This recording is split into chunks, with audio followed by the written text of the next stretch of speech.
Alright. Hello everyone, it is me, Baines again, and welcome to Monster Hunter Try on the Dolphin Emulator Part 2 with the gunning challenge again. Today I gotta have a bunch of surprises for you. First of all, we have the old setup again, with Baines just having his headset on, a live microphone for your sound, for my delicious voice, and also to have easy access to this microphone. Dude, this is a HyperX microphone. I have a HyperX headset also. Little promotion here. I love this company because it does one thing: plug and play. Wonderful. Nothing to... I'm a damn fangirl. I gotta show my boobs to them. Man boobs. Anyway, HyperX headset. So good. HyperA, welcome, and also Chisel, first one in the stream, also welcome. Before I want to do a little bit more of Monster Hunter Try today, the last mic that I got was the Razer Siren 1, module number RZ1208. That was a good product overall, but I hate the connectivity with Synapse. That was something that I disliked about the Razer thing. This is a major thing that people criticize on Razer. It has somehow a kind of feeling than Apple products, like this cloud feature and stuff. It is really cool if you use with this, and it sucks if you want to be flexible. That's what I like HyperX. You plug it in, it works, and then you can do your little settings, and then everything is fine. I might be a boomer in this sort of thing. I know that I'm a boomer. I'm a huge technical noodle in terms of that. But HyperX, for me, as someone who wants to go on, play, and it has to work, it works. It just freaking works. It just works. Definitely a boomer reasoning. Yeah. What I didn't like about the Razer thing was I have to download the driver all the time again. I need to install Razer Synapse to connect the thing to my PC. Have to install it because it takes a lot of fucking process energy for no real reason. If you have a super duper high-end PC, even better than my PC, which is already a fucking banger, that would work, but not for me. It goes without saying, I had extra incentive to buy HyperX products. High incentive? Like you don't like HyperX or you like it? I don't know what the word incentive means. I never heard about that word. I just read it probably correctly. Another thing to say. What happened today? Or what happened yesterday in the evening? We watched Monster Hunter the movie together, we collected some informations and watched the entire movie together and picked about simple things in the game as a Monster Hunter veteran that was watching this kind of thing, and I give my entire thing back, and I think I'm just gonna replicate what I said at the end of the movie after we came to some conclusions at the end of the discussion.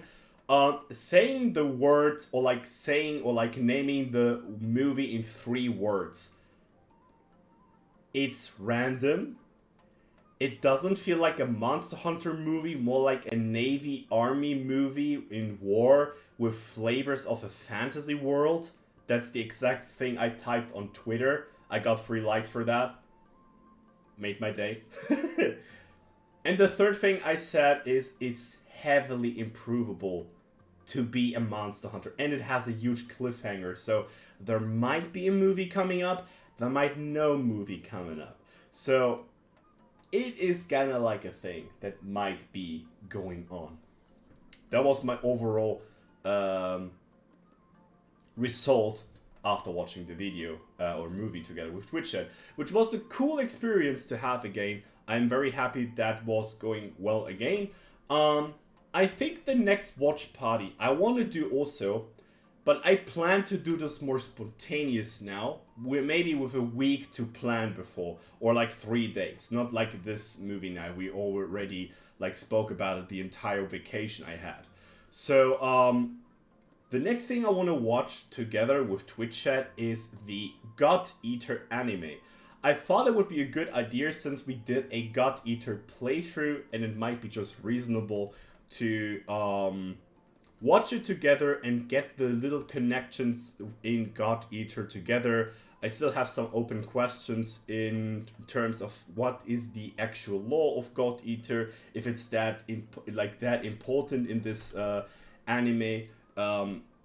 I need to know more what a God arc is and how the entire thing works. Maybe the anime is gonna write it down more properly. I don't really want to read the manga. I think there's a manga too for this. Because I'm not much a reading nerd, to be honest. I like to play video games and watch anime. Kind of like that. But mangas, I sold all my mangas on the internet site and got a bunch of money for that. From all the back in the day booby manga that I got and all those things. I just sold them away and we're Gucci. Other thing that is also very Gucci, and that's the thing we're here today, is some Monster Hunter try. Speaking of the last part we did, or like of the last episode we started our journey in Monster Hunter Try with only gunning, besides the fact we did a couple of Sword and Shield quests to get at least the first gun, and now we're trying to prove or like to go through the game with just the gun. So, my current conclusion is pellet works pretty good. Pellet is very useful so far for a lot of monsters we have to face on, and it might work for a couple of monsters after that also. At least I hope so. What is the plan for today? I made no notes. Nothing. I just came up here at home, did some dinner for me and my girlfriend, and I'm just sitting here installing this microphone that took me like 5 minutes, so huge thumbs up for a boomer that can do this in 5 minutes. Pretty cool. And I wanted to play Try again. So, I didn't really feel like speedrunning today. So, other thing. What are my plans for today? First thing is, I kinda realized that I get a lot of damage. The monster's hurt. And I want to probably keep that thing to a minimum if possible. The other thing is, I can also craft a new armor. Which armor I'm gonna craft, we have probably to see through. Sounds really natural. Natural is good, what I want to hear.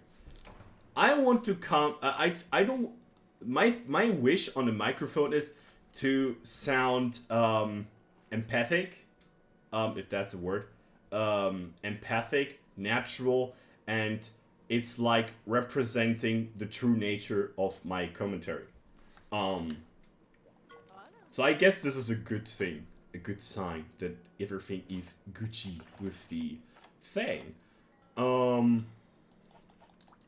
Okay. Yo, Akira, welcome. Good to see ya. Also, welcome to the stream with the new mic. And also with the old Bane setup with me just having a headset on. So, yeah, we got a bunch of like Kurupeko things for equipments that we can probably get. I'm thinking about if I would probably fight another Kurupeko or capture even Kurupeko. Since we maybe want to get this barrel here. Since it can shoot. 1 and 3 is really odd for a gun like that. Flaming 2 is pretty cool, I gotta say that. And Demon also. Maybe not that one. Normal 3 and 2. And Pellet level 2. Cool thing. Let's do a comparison here real quick. Okay, I might lose a little bit of the recoil thing. No, I get bonus recoil, but I lose a little bit of the reload. And my gun gets additional weight. So we have to consider that in our plan. Okay. Something breaks by HyperX. For audio gear, I'm kinda sipping for biodynamic. Okay, biodynamic is another league. This is what normal people buy for gaming. To be honest, biodynamic has studio quality. It is used for studio productions, like music and movies and stuff like that. That is even a higher level of quality, which is definitely good. But I would be happy to get as close as possible to a studio microphone with a basic microphone that I can also afford. I know a biodynamic headset is between 150 euros and 250 euros. There's even bigger prices like 300 euros, and everything on top is always possible. This microphone here costs 78 euros. Huh? Half the price of the Razer Siren and works. Nice. Brown and Susan, big fan. Welcome to the stream. Good to see you. Also, how is life? Hope you're doing good. Monster Try is such an old, beautiful game. Back then, and by the way, hi Baines. I guess you're on an emulate right now. Yep, I am. The reason why I want to play on the emulator is because I want to be connected with the Dolphin community. I think this is one of my first intentions why I do the emulator. The second thing is I heard about a multiplayer thing coming up to the Try servers, and I want to get involved into that as early as possible. And number 3 is I never did guns in this game, so we gotta do a little challenge here to do the gunning only. That is the plan. So yeah. They also have gear directed to gaming. Not sure. I mean, I guess I trust you with that. But I never saw that, to be honest. I know that they produce headsets for gaming. But I'm thinking they have still a higher quality. I don't know if they have like lower quality, like something that is affordable, like between, I don't know, like 80 to 110 or like 130 euros maybe. Not sure about that.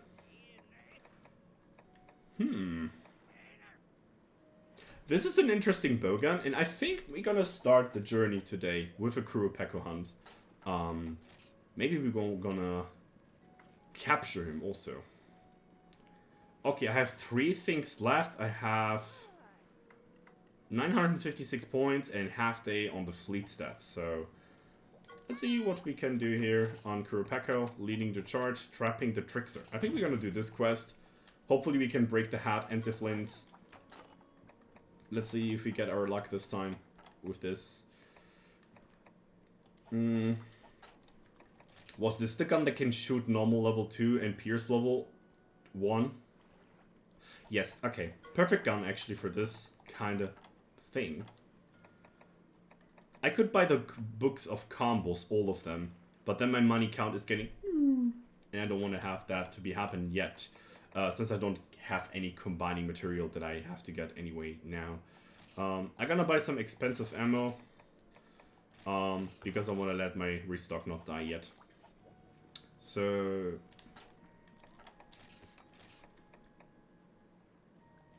Can I shoot more things than just these 2 ammos? Technically normal level 1, but... Nah. I don't like normal level 1. They also have...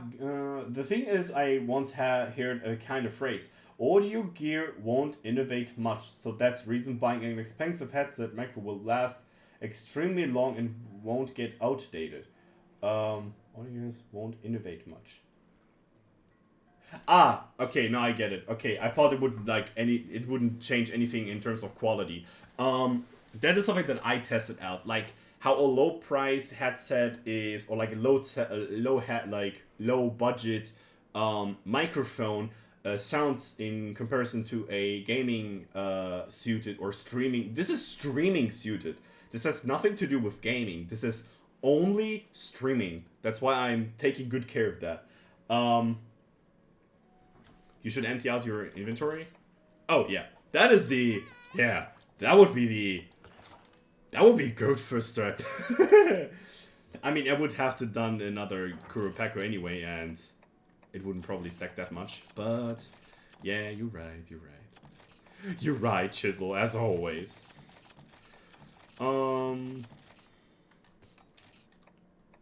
Yep, that sounds better. Or like, looks better. Trank bomb. I think I get a trank bomb from him, so no worry with that. Let's save the game real quick.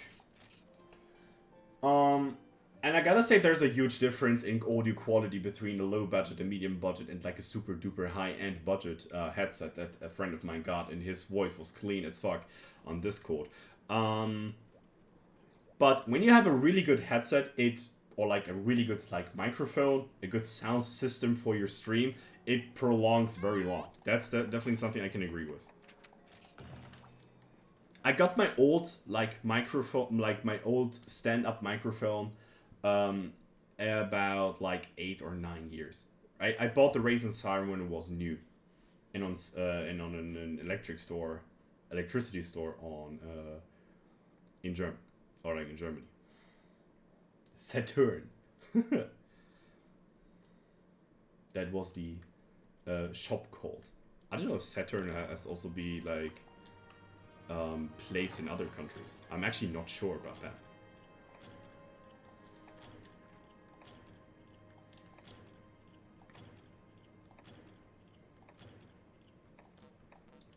Okay.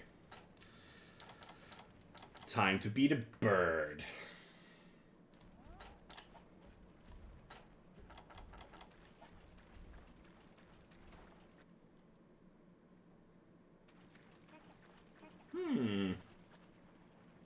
Okay, there are two things that can happen here.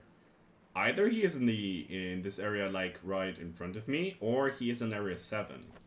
Neither of them are gonna equip some, or like get some more spider web just by the case. We know from every Monster Hunter game in Generation 3, we have huge problems with the collecting of spider webs, so we should definitely get every time spider webs when we have the opportunity to it, when we're going to area 5 and others where spider webs are appearing.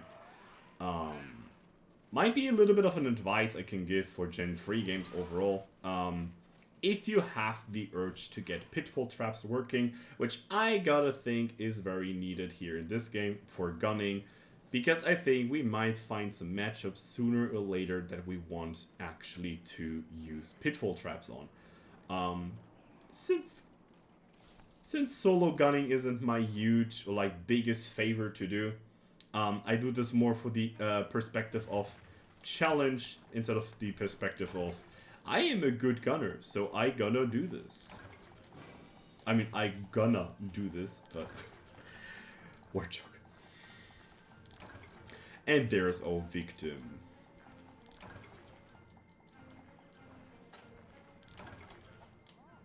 And it seems like he's stupid too.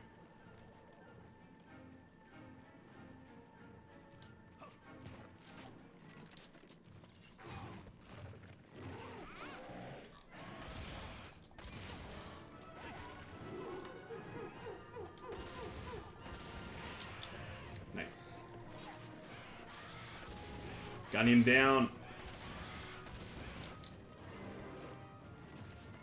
Ay, ay, ay.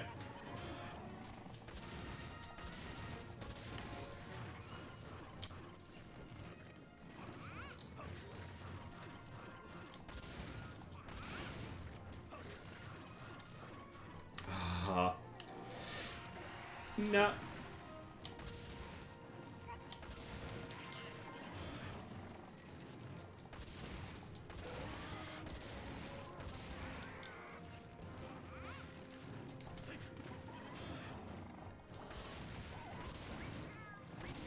Oh no, the cats. Uh-oh.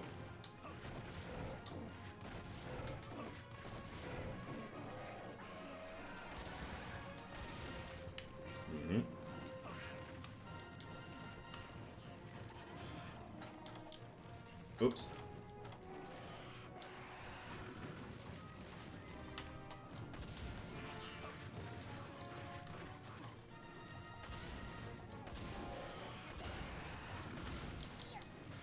Uh-oh.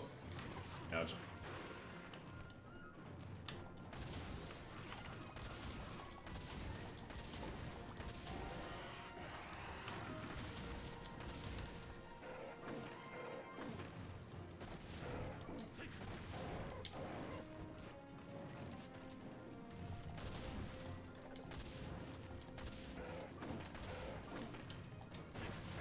Stupid deviation makes everything a little bit more complicated.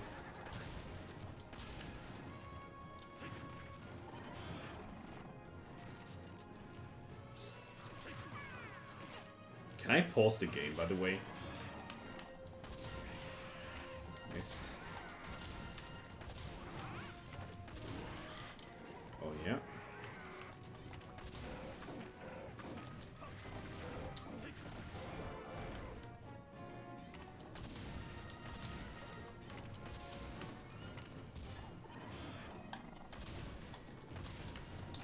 Oh, wow. Okay. Whew. Did you lower your audio for some reason for the stream? Not really intended, if I gotta say. I can make it louder. Doesn't take me much time.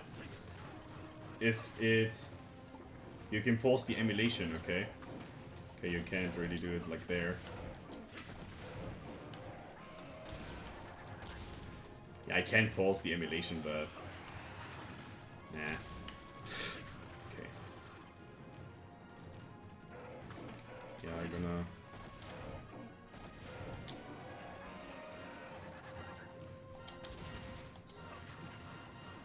Okay, he's normal again.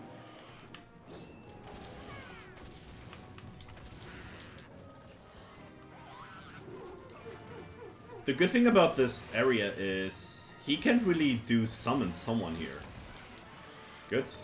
Brilliant. I think I'm gonna switch to normal again. Uh-oh.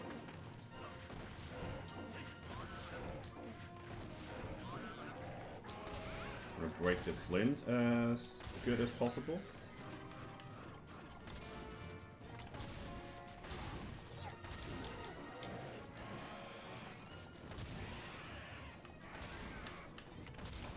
Nice. Okay, that's all what I wanted to do.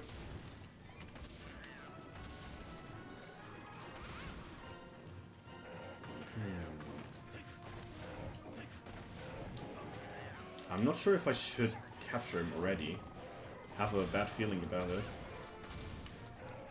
I need a little bit more of experience with that. To see... Oh, wow. Yikes.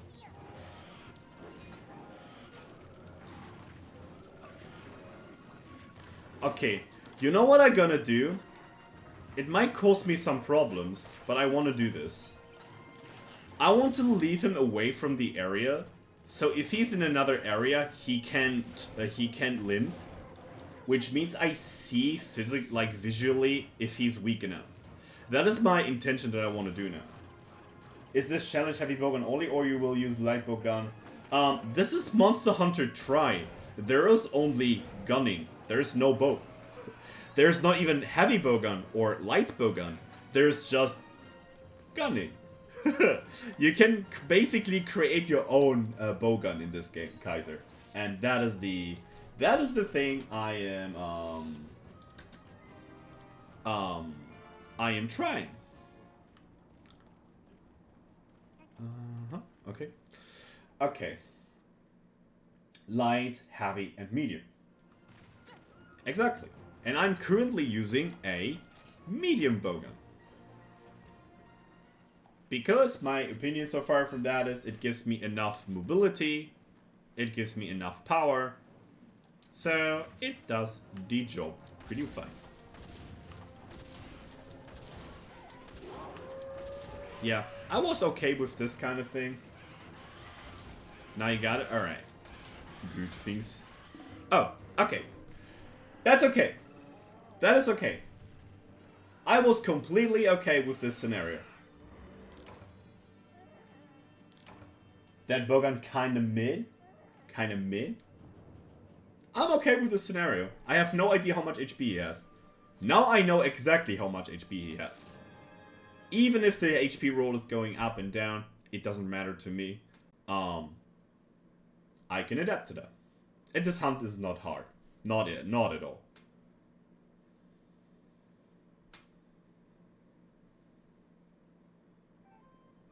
Okay, let me quickly get back to the start menu, quit the game, no progress save, and we go back in it. Easy. Yeah. I mean, Kuropeko isn't exactly tanky in this game so far.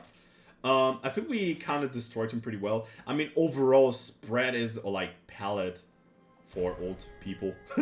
Pellet is a good ammo type for Kuropeko, since you have kind of like a rough time to attack the head consistently. And with Pellet, you can do that.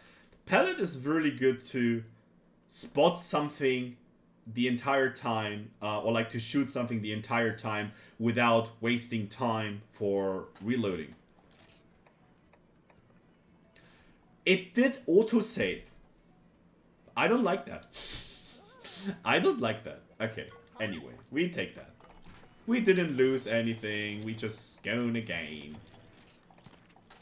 We are going again.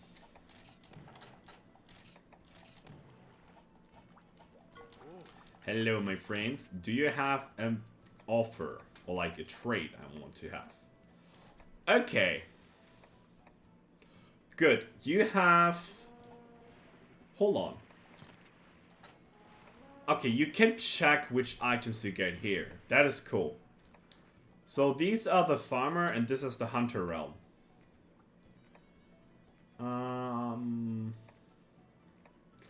Okay. Sunny bongs are way too expensive. Large barrel bombs are also too expensive. And the traps also. I can just create them way more easily.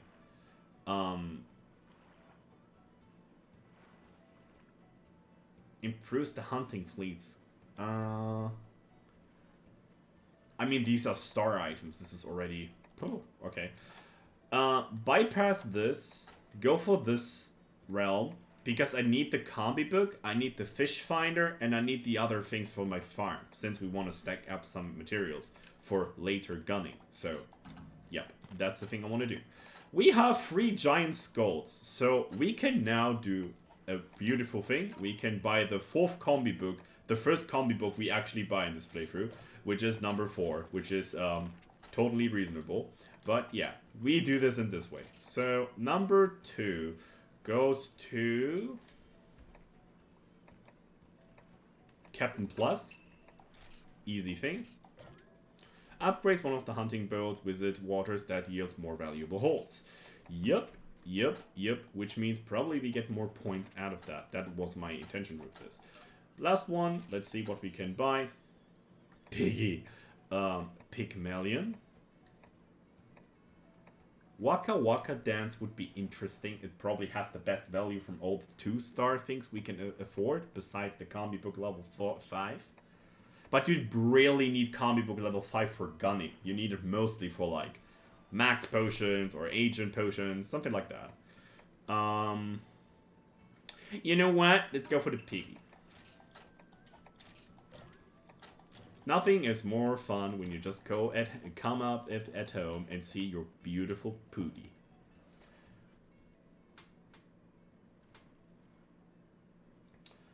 Oh, hold on. Check if you have autosave auto quest feature on in-game.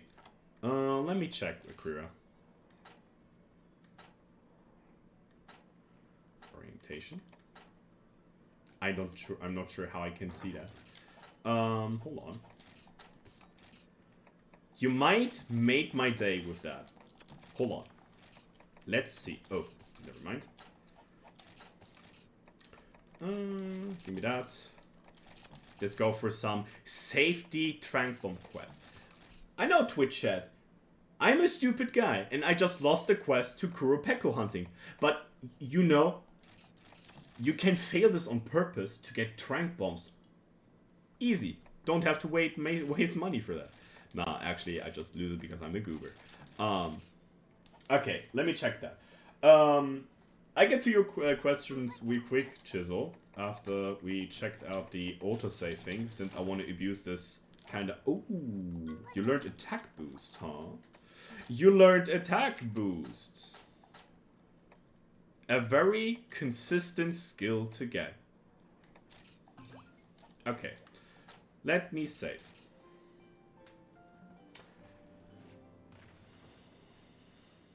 For what is fleet used besides getting fish? There is a couple of options you can do in this game. The first thing is you can send them out to get fishes that you can either use as normal fish materials to get crafting done and all those kind of shenanigans. What you could also do is, do we have an option here? Where's the option? I don't see the option here. The second thing is you can send them out in other areas to get trade-off items to get money. And the third thing is hunting. So do you send them into an island and get some, like, hunting them some monsters, like blue drafts, or at the end of the game you get some gobbles, you can hunt, let them hunt those things. So, there you go. That is kind of like a thing you can do. What I would recommend to do in the early game is, since the two things that are problematic in the early game in every Monster Hunter game is point management and money management.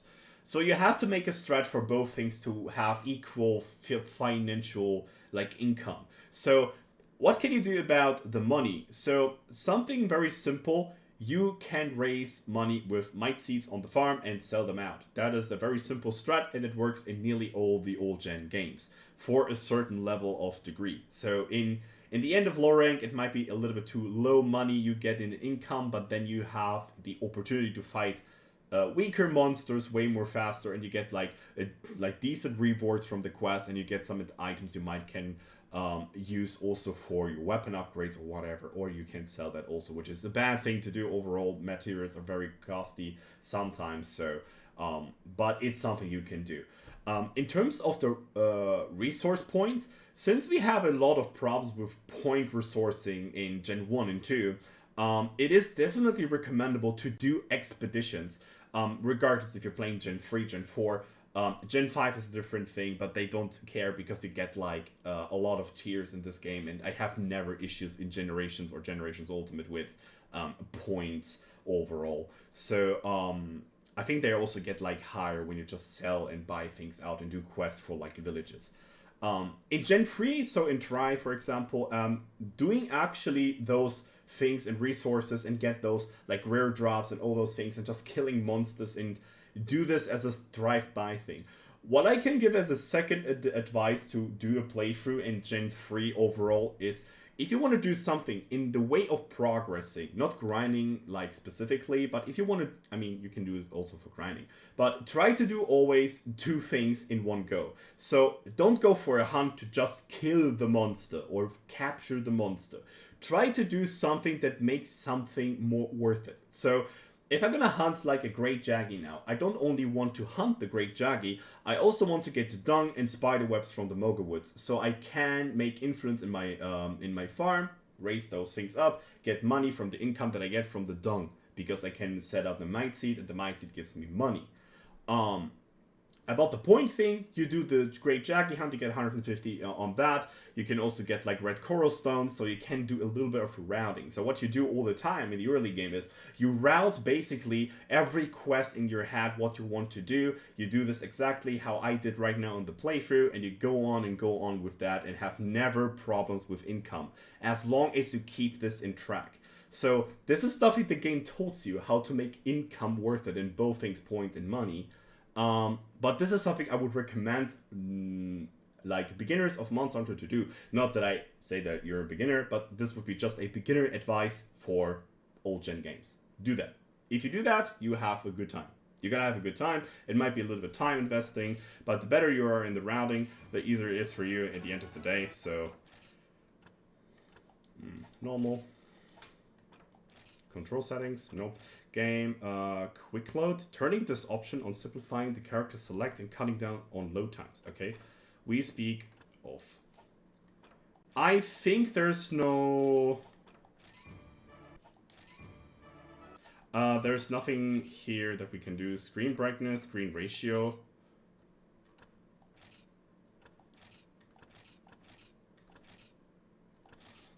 That is better. Nope, that's too much. Maybe that. Like that. Okay. Hey, K-Blader. I didn't miss you. I mean, I didn't forget you. That's what I might mean to say. I didn't forget you. Welcome also in the stream. Hope you're doing good. Yeah, I hope the Argosy tutorial. I mean, that wasn't an Argosy tutorial. It was more of an early game tutorial. So, maybe get back to your question here real quick. The thing I would do, I mean, should I explain how the Argosy works in general, or what you want to get with the Argosy?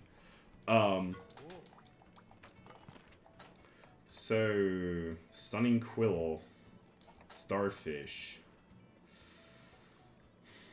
Why does the fish finder have to be too big?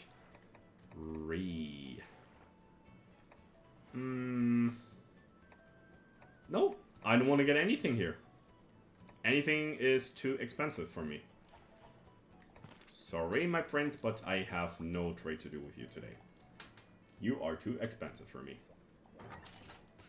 Being picky with your choices to buy. Everything you buy in the early game can be a crucial mistake in the long run. So, actually evaluating what you actually need in the game early as early as possible is something you should definitely consider while you progressing through the game. So, so let's do that. He said that and buys a lot of ammo right there because I have a discount. And money is not my current problem that I have in the playthrough. Not my current problem. It might be a problem later on. No boost. Okay. This get me no boost. I think, yeah.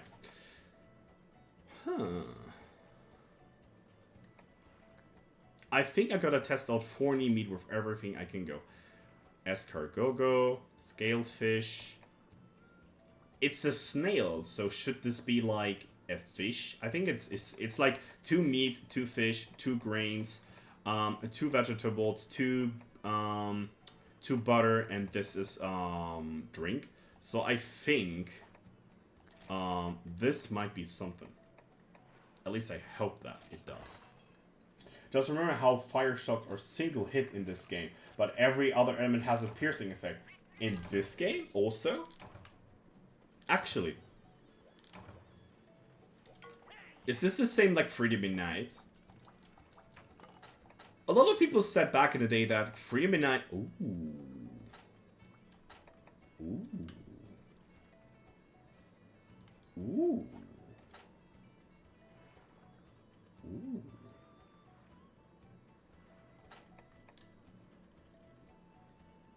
No. I'm not gonna betray my playthrough on gunning. We let the Switch X go. We let the Switch X go. Unfortunately. Alright. Let's finish up the buck dance and stuff. Get back to Kurupeko hunting. And... okay. So these are 62 shots on normal. 35 shots on pallet. Okay. 35 and 62. Oh. 35 and 62. Okay. That should be something to consider. So let's do it again. You're already getting tempted. Yep. I want to get the Switch X. It is a really rare. It's a really nice weapon to have. I just love this weapon, okay? I can't let it go. It is not possible.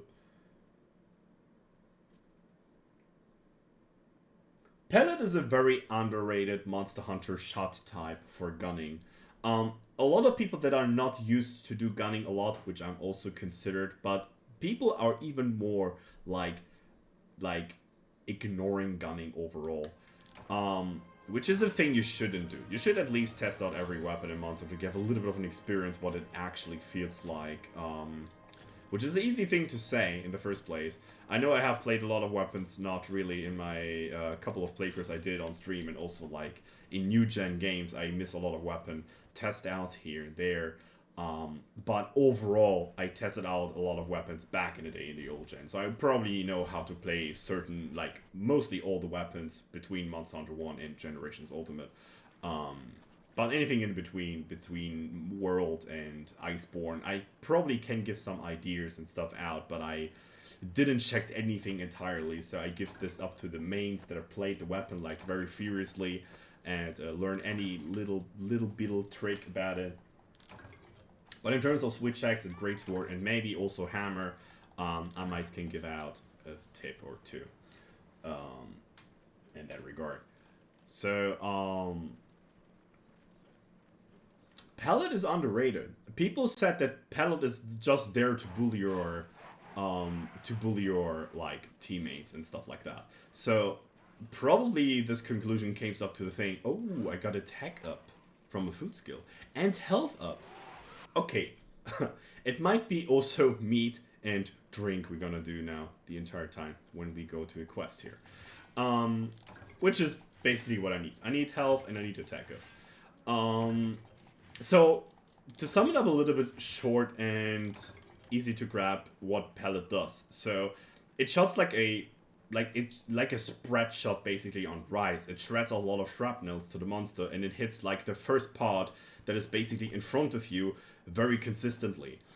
It is really good for Kuropeko for this specific specific reason, because Kuropeko's head is always in front of his body, which is kind of reasonable if he looks at you. A lot of monsters do that. The thing about Kuropeko is you can barely hit the head that often, and it's a great hit spot. The other thing that is good in the way how Pellet works against Kuropeko, so if he's trying to summon something that is going to screw you over, and his chest is like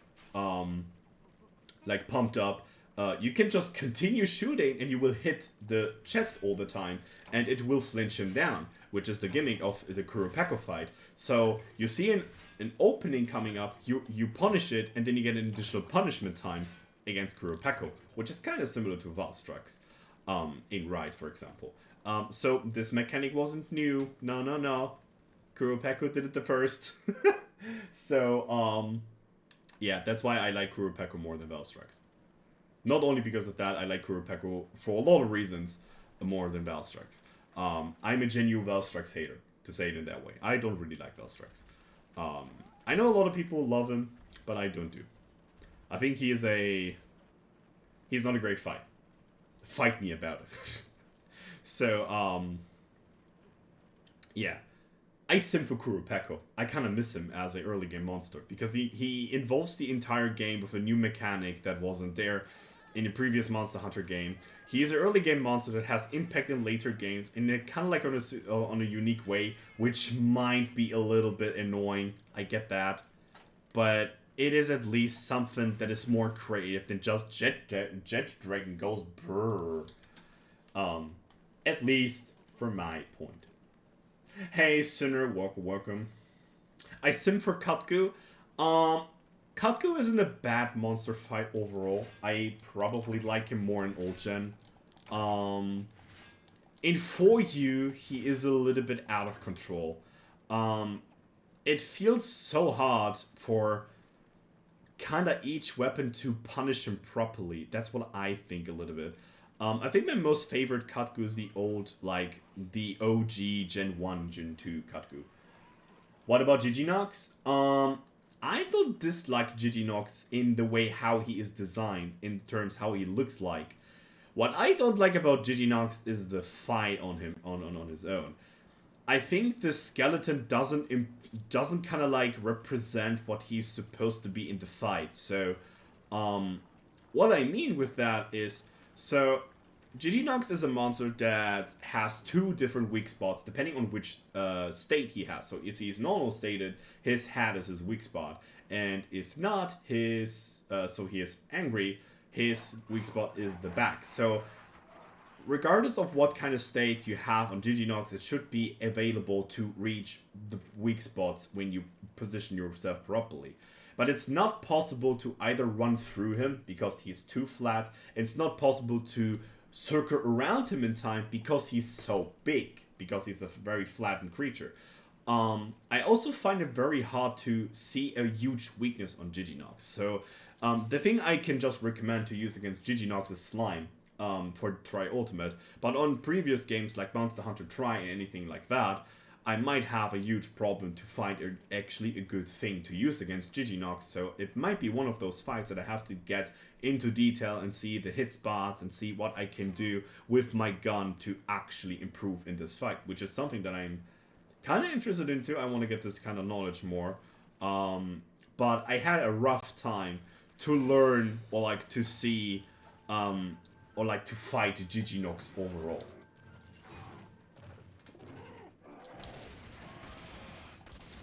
Yeah, Kutku is a little bit like that. Is there a hot air balloon in Tri? I'm not sure. I didn't really check that out, to be honest, for now.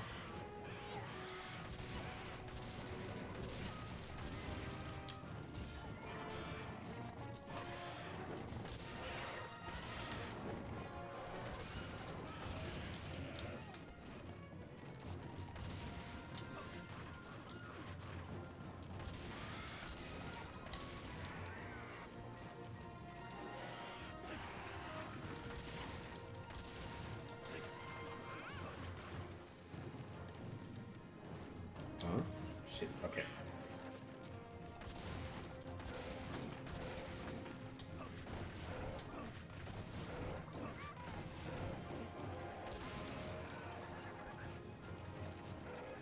Oh, Cha-Cha focus. Okay.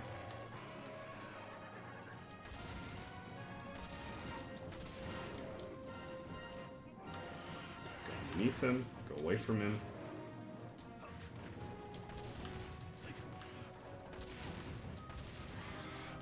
Okay, I thought for a second his AI would probably tell him to do this.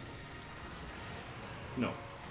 Please do me a favor and don't summon Rathian here. I need every monster in this game, but not Rathian. Right now. Yep, that's how you punish Kurupeko. Let him turn around a little bit. Yeah, even better.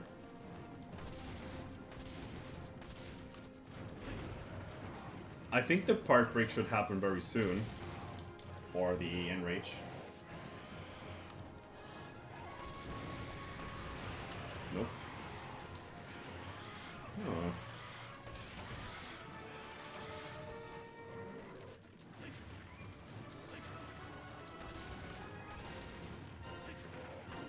I might not be able to actually break the Flintstone, but I give it a try still.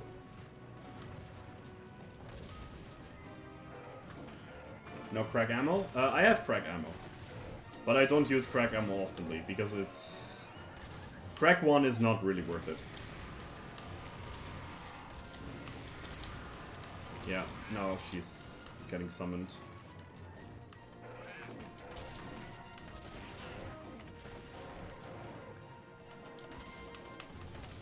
Damn it.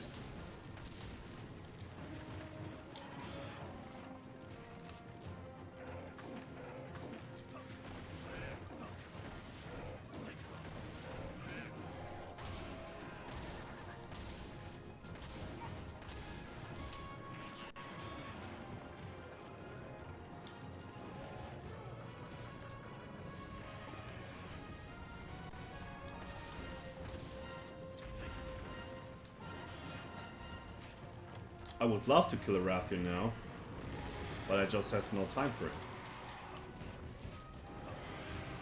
And I don't have enough ammo for both monsters, for sure.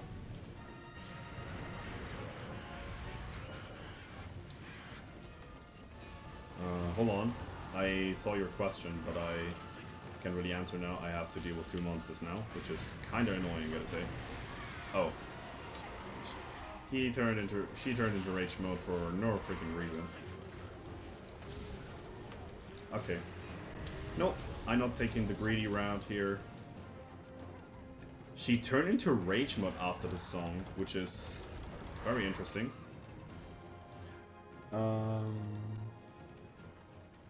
Which one do you use more? Lightbow gun for me, it's Demon's Rifle. Demon's Rival is a very old light bow gun that is used for a lot of Monster Hunter games. By the just sheer thing what it can do. That makes the gun very specifically broken, to be honest. Perfect, he doesn't see me because he's stupid. Amazing. And you're mine. Okay, 20 minutes to do something, so let's do something. In the third gen. Yeah, I think, yeah, for LBG it might be definitely Demon's Rival. Or, God's Isle, for high rank. There's also the Zenogre LBG I used a lot, which is not in try, since Zenogre's done in this game. Yeah, it might be those two guns. I think those two guns were my most used light bow guns in the game. Strange Beak. Very good. And we got also a Vivid Feather, a Kurapeka Feather for some more items. Kurapeka Feathers for days. Let's go. Was definitely a worth quest to do overall. Didn't take too much time. Was way better than the other one. Even if we didn't got the first one done. But this was worth it in terms of rewards we got at the end. So, yeah, I mean, there are a couple of light bow guns that have a long history in Monster Hunter, but Demon's Rival will definitely take the first place here. In old gen, basically in Gen 1, 2, and 3, and also Gen 4, even in Generations, this gun is being used all the time because of Hame Farm, which makes this gun like a huge winner overall. It is basically the incarnation of being supportive in Monster Hunter, or just doing very strategically high team play hunts with this weapon that makes it so great. Just the ability to be a damn stun machine is enormously good in those games. I have a question. Do you get more rewards for capping a monster in a hunt quest than a cap quest?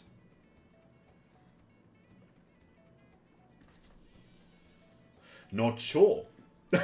I have no idea. I don't think you get more rewards.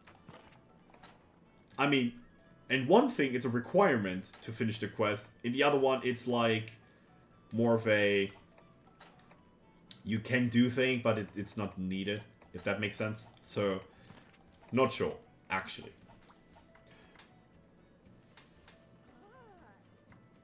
Yeah, I have no idea about the reward structure. About quests. This is something very like in-game detail, which probably have to be like have to consider or like to use what is it called, data mining for, and I can't data mine, so I have no freaking clue.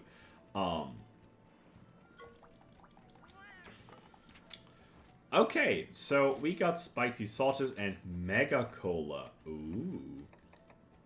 We got cola, let's cheer. I got cola too.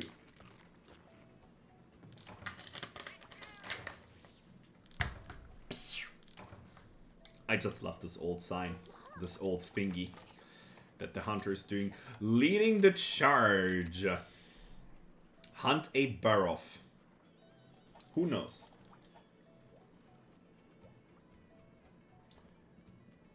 Do you always throw the majority of your fish to get converted into points? So, the thing is, I have currently 2 farm sections that I have to, like, you know, cultivate. Which is something that can... Oh, I have just one of them. But I can have now 5 cycles now. That takes me 500 points to do so. So the reason why I put all the majority of my fishes here is because I need these points for this thing to get, again, money.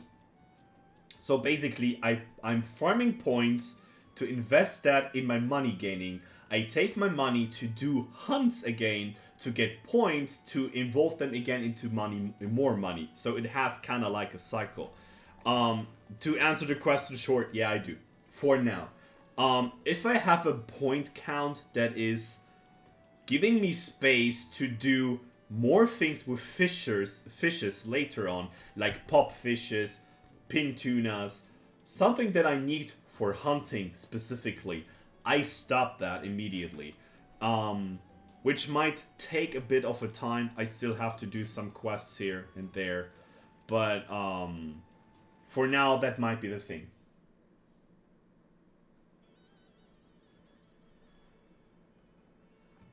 You have a bigger point problem than money problem right now. I need every 5 quests 500 points, which is for now. After the next quest, I have to invest 500 points again. So my money count currently is 9,000 zenny, which is totally enough. So what I'm gonna do now is doing a hunt quest that I try to finish and then do, and then do another cycle for the might seeds. This gets way more expensive later on in the game. So the earlier I do the strat, the more I can go out for it fluently. So in that way, if I don't respect my income now, I will have huge problems either on money because I can't do quests with it, or points because I can get money from it, which will lead to problem 1 again. So points are very, very important. You need points. That's what I need to say. I would rather invest the points to get useful resources that I need later on. Exactly. You need them later on. You don't have to do them now. What you need now is income in points and money. You don't need, I don't know, you don't need the Waka Waka dance, or you don't need the fluffy mask that I can get now. Right? I can make the fluffy one now. It gives me the opportunity to see the monster all the time when I really need it. But I don't need this right now. I don't have to go for like hunting quests or expeditions and I want to hunt the monster and route then after that. I don't need this right now. So I am very carefully looking at the resources that I can get here. So before I run out of points. So I'm very careful in that way. But you basically convert points into money. Exactly. I need the money to do the quests again that I might get resources from to get again more money. So I have kind of like a cycle that is going on. That is what I want to say, if that makes sense. Currently, now I have no problem with both things. But I speak about rank 4-5, when things get hard. Harder. Let's say harder. Hard? I have no idea if it's hard or not.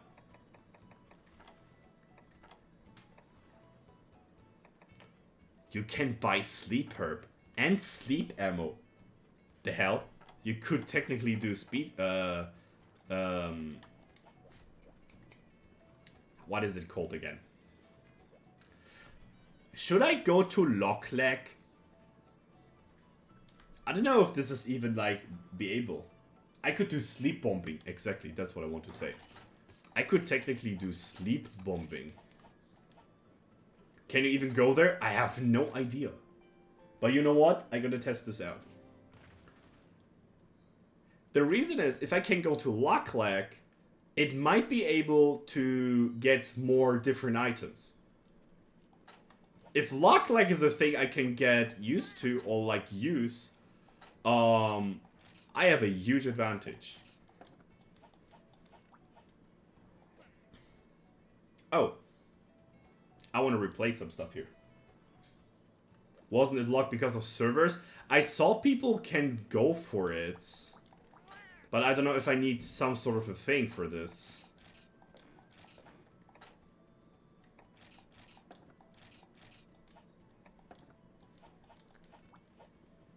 Beautiful.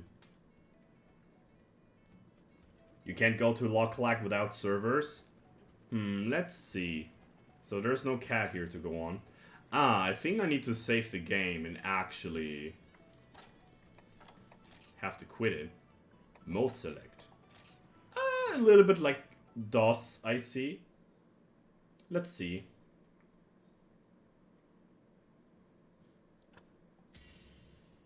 Who knows?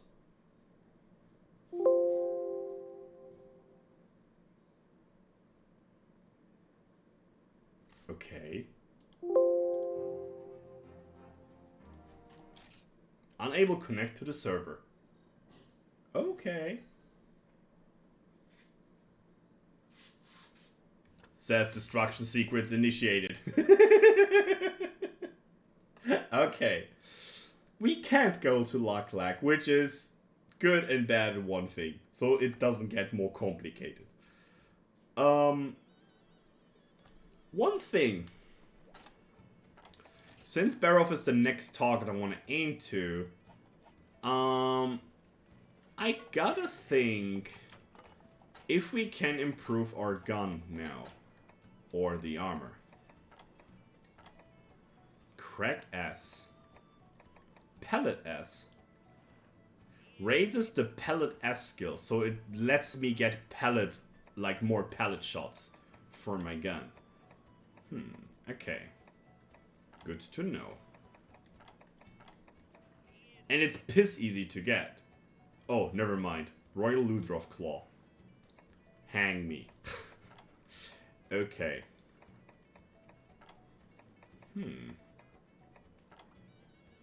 Speed trapping. Can be useful.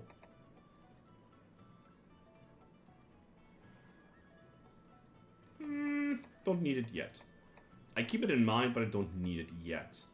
Dung Master, no. Combo Plus and Combo Rate are very good later on. I already see as a pellet main. Pellet is so far the best ammo type I can use. And I don't do this to do a meme thing or anything. It is just the best ammo to do close-on combat with a monster. It is strategically the best. Easy things said. Okay. Below average. I gotta use currently this one that has low deviation, which sucks major ass. So let's do comparing again. The Tropeco gun shoots everything I have before. Everything. Instead of poison in that. Has no deviation and average recoil. So it's basically in gaining. It has slightly lower raw. It has slightly lower raw. I mean, I want to use pellet again, so I don't really care about that kind of feature. Okay. The Royal Launcher has lower raw.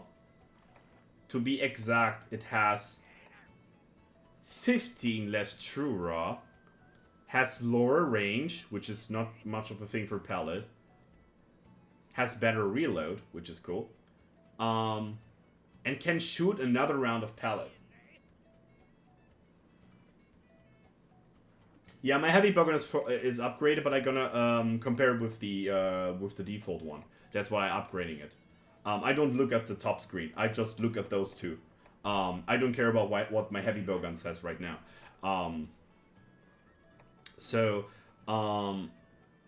I need to upgrade that for sure. So it would be a hard thing to actually make it or not. But I keep in mind that this thing is actually good for pellet. So this might be something useful later on. Let's see what this thing does. So currently I have the heavy bowgun thing here that has way much weight. It has also shield, which is something I don't know if I really need it or not. It has not a reduced deviation. I don't need the reduced deviation, actually, if I use pellet again. Let's see. This is adding 2 points and more pellet. Okay, that's interesting. Seems like the Royal Ludroth gun is kind of suited for pellet. But I want to pick the parts that are good for it. So, reduced deviation. I don't really need the reduced deviation for the pellet, but it doesn't hurt me much. And it has the same kind of effect to attack power than the heavy bowgun. So, that is good. What do I need for that? I need more scales from Ludroth. Okay. Last but not least, we have the stock.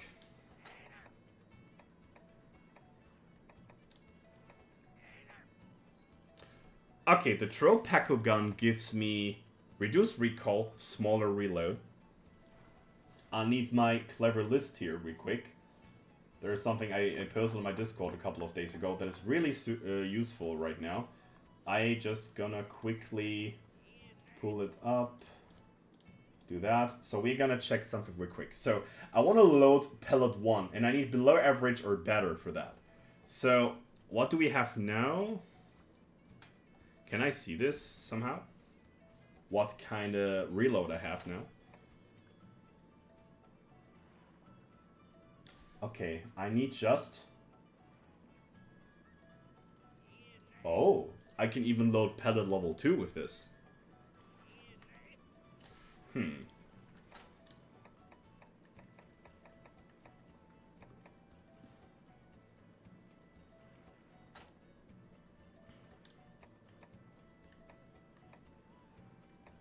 I got some recoil. Let me see real quick what recoil does.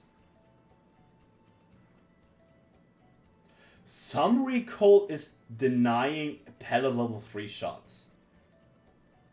Okay. I'm gonna test out this one, I guess, then. 4,200 Zenny, that is expensive, but we can tank that. Okay. I hope my gun is not too heavy now.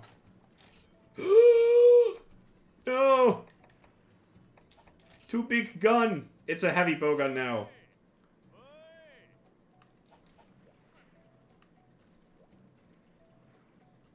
I never saw him doing that. Okay. If that is the thing now... Now the Royal Launcher seems to be useful. Or like, more useful than before. Comparing...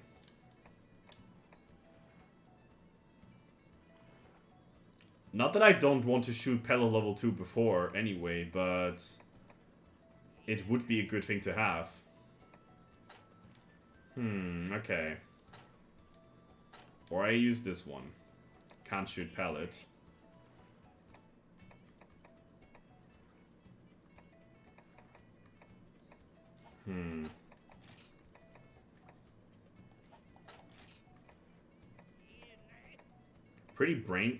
Pretty much a brain fuck right now.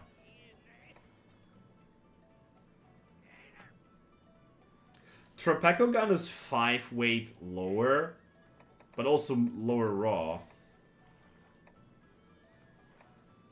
Or we go for the Royal Launcher. I don't want to use normal 3 anyway. I think normal 3 is way too expensive now. It's decreasing the bow gun thing by 20. Okay, that is very costly now. But I can tank that, actually. And it has a shield also, which is kind of funny. Okay, let's test out this also.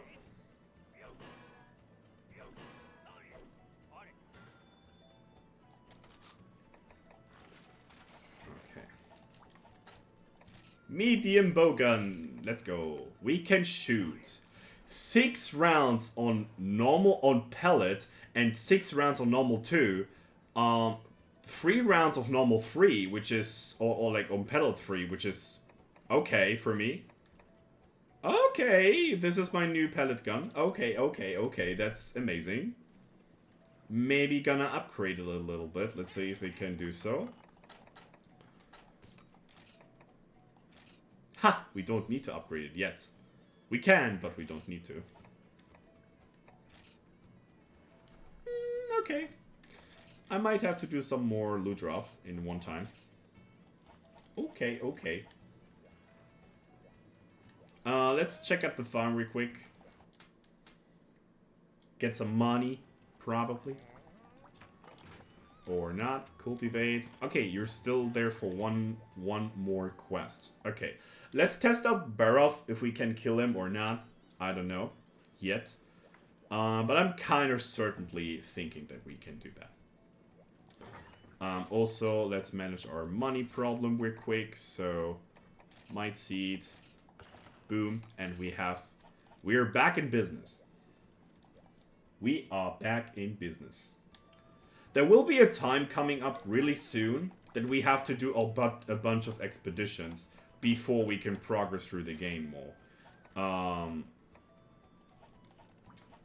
I am actually considering to buy pellet level 2. Let me quickly check something. Okay, for pellet level 2, I need average or better reload. I'm above average, that's bad. So I have recall on that. Wait, hold on. Above average. This is above average. Ah, I can shoot it without having, like, huge reload. Okay, what about recall? I have some recall, which is really good. Which means I can shoot pellet level 3 without having huge flinches. Okay, we're gonna check out pellets 2 this time.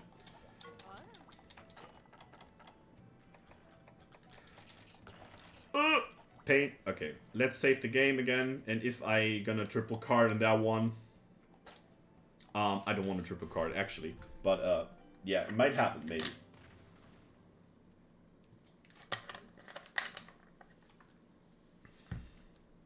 Oh baby, we got a shotgun, and it's mad looking for fun.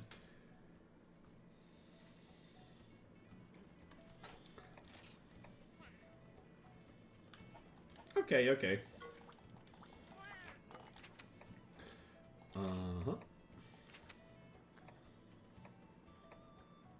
Foodie, Power Heroics, Cake, Boxer, Riser, Polisher. I either want to have Fire or Medic. Medic is also good to have.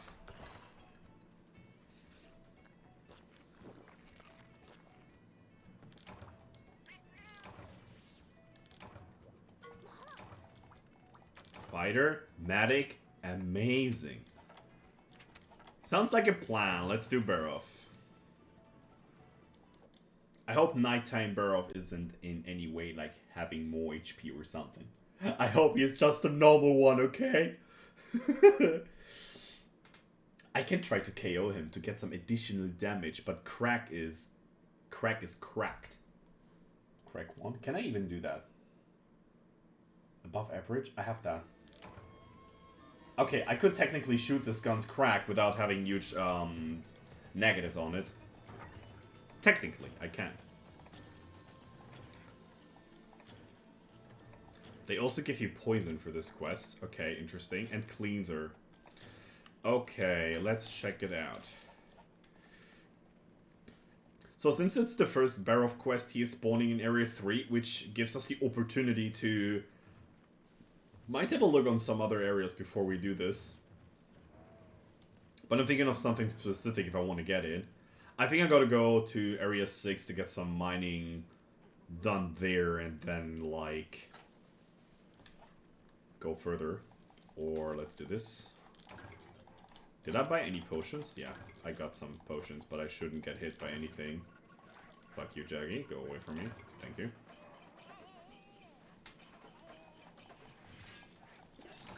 Not that I really want to use medium bowgun all the time, but I think I need at least a medium bowgun for this matchup.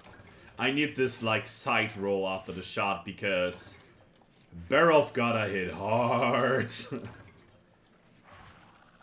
These Jaggies also hit hard, because I can't really avoid the damage, basically. I have to shoot them, but I have to spare my money for the Barrow hunt. I can also just, like, call out Cha-Cha to maybe heal me a little bit. I don't know if he can technically heal me, but he should be able to.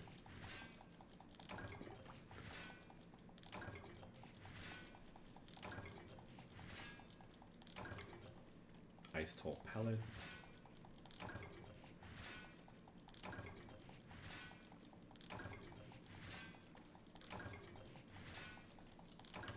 Another thing I do on those quests, especially on those quests that I have a cutscene in it, guaranteed, is I go for resource items, so I can actually get some points drive by. Okay, hold on. Good, you guys are all in one line, so we can just shoot you guys down immediately. Okay. Again, I can shoot 6 rounds on pellet level 1 now, which is good enough in my case. Good enough in my case.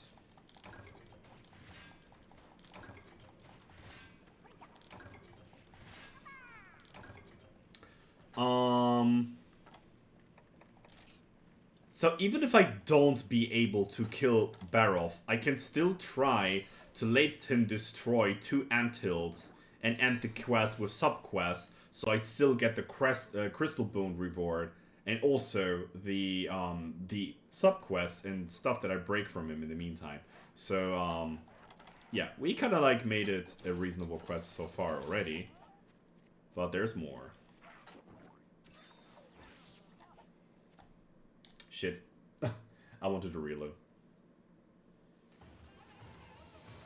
So the trick on Barov is, I think you can shoot him with pellet, at least in my theory. But not basically in front of him. You need to rotate around him and shoot him from the side. That should hit his hand all the time, which is the best spot to hit him overall.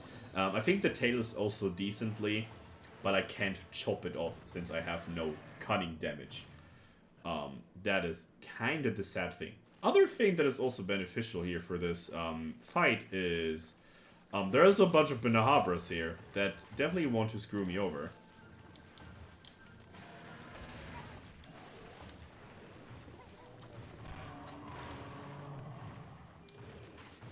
Let's see. Okay.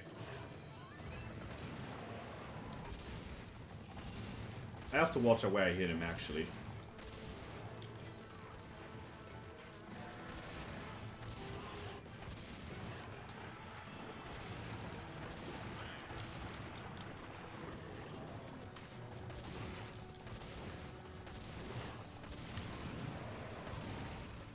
Ouch.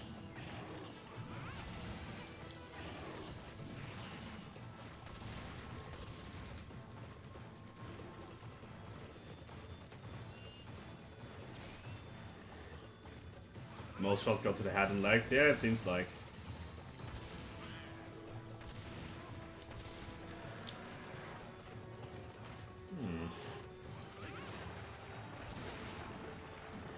Doesn't seem to be that effective. I mean, if he does this mud shaking a little bit more often, I can still, like, return back to normal. Break the head. Okay, I broke the head first, then anything else that is kind of like giving me a sign that his head gets the most damage here, which is definitely not a good hit spot, and he is definitely covering himself again in mud, so definitely not one of the best things that can happen.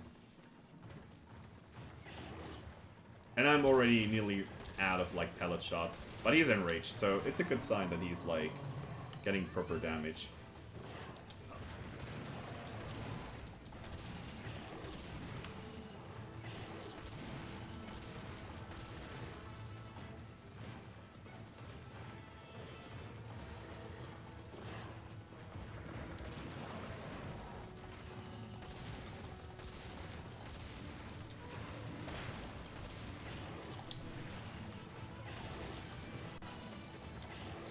Let's test out pellet level 2.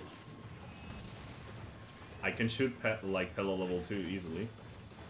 That is great.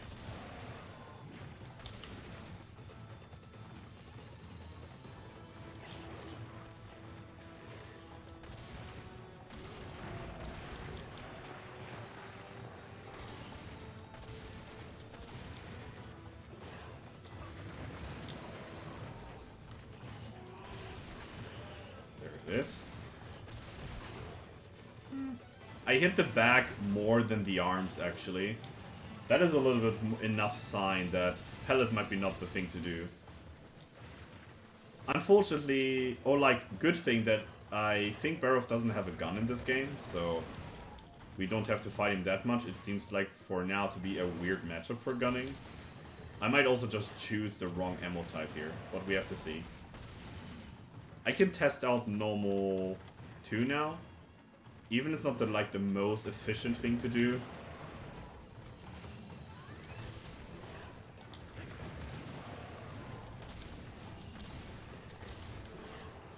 I can shoot underneath his head and shoot actually his arms with this. So that might be maybe something I can use. Ouch. Yeah, you see the damage is kind of hurting a little bit.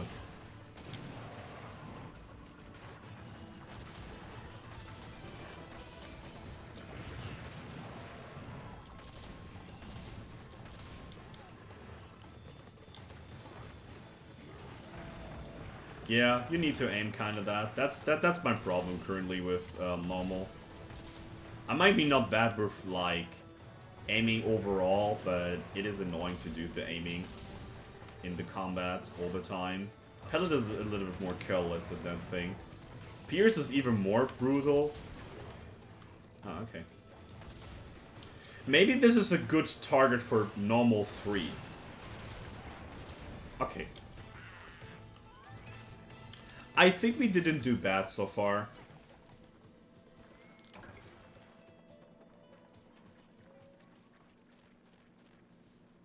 The only way you can aim right with Man Monster is with mouse. I mean, it's not terrible to aim with the controller. It's a thing you get used to if you play guns a little bit.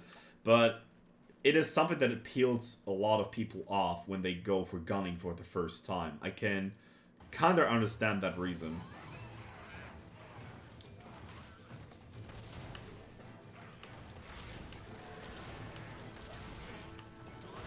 Oh, my goodness. Okay, quick change to not pellet free.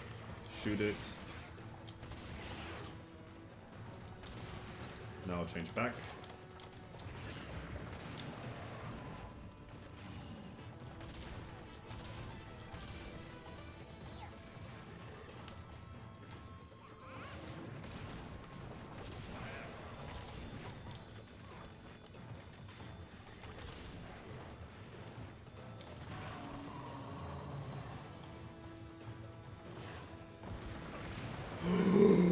Whoa! Brutal! Wait, didn't he destroy 2 ants already? Like anthills already? Excuse me, Sheriff?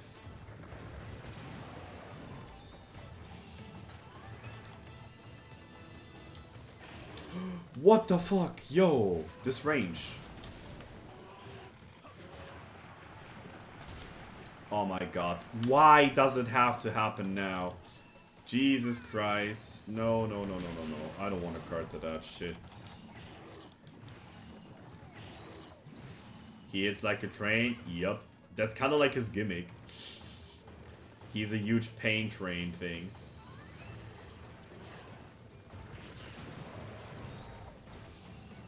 Wow, herbs are so good.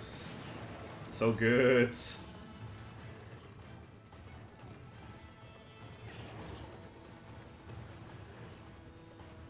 Come on, give me time to heal you, asshole.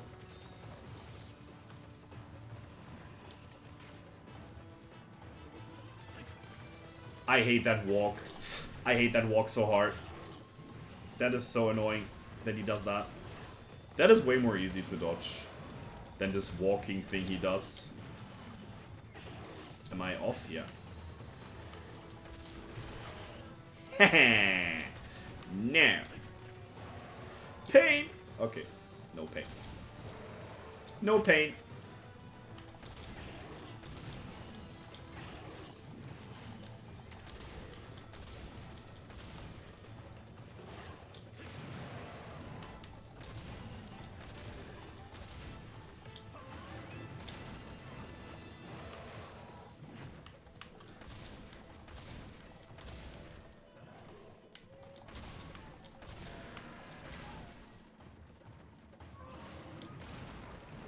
Yeah, the walk is really annoying. It is kind of threatening.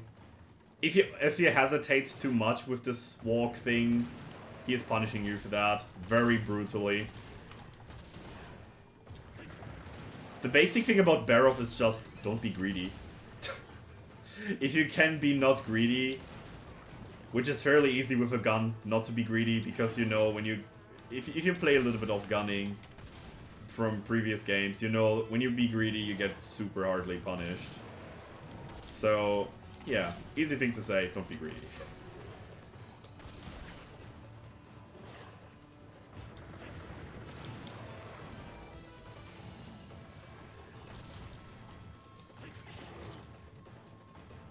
Yeah, you can shoot much more, but I hit the spot on this arms way more often. That is like the thing that we have. This is when like now math gets added in gunning. Like, is it really worth it to go for normal, or is it better to go for pallet, or should I use a different hit spot? I mean, I could probably also choose the tail to hit it. How did that hit me? How did that hit me? Actually. It looks like the mud was coming up from behind me. Okay, very good.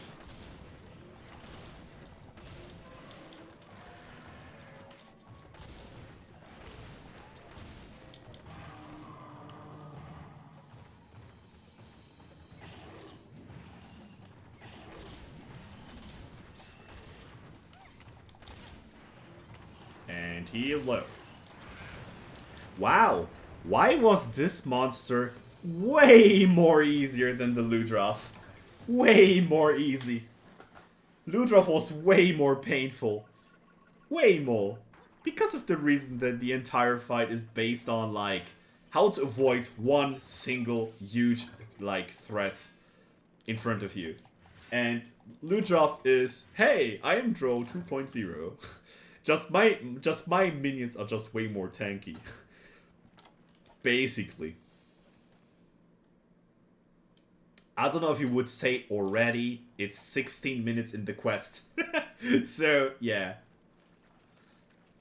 It is time that your gun's gonna die.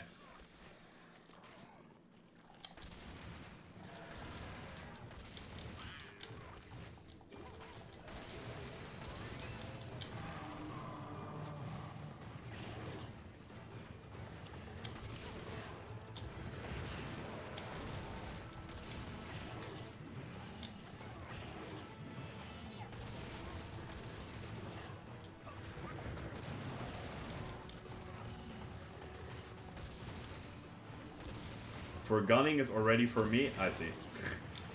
Okay.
This motherfucker is taking a lot of more shots than he should be.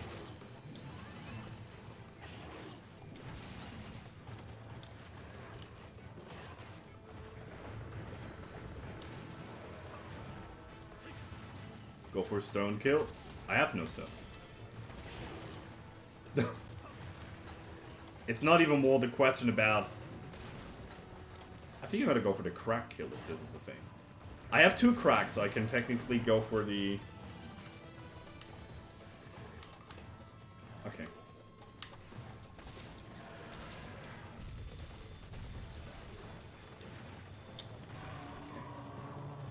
You can throw?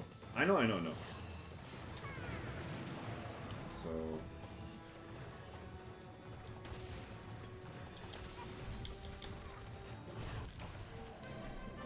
Crack. It was crack this time. Damn. That is rough. That is rough. I killed him barely with the crack shot.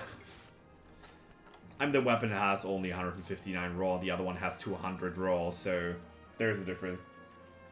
Crack is satisfying to use if you result into a KO. Yeah, for sure.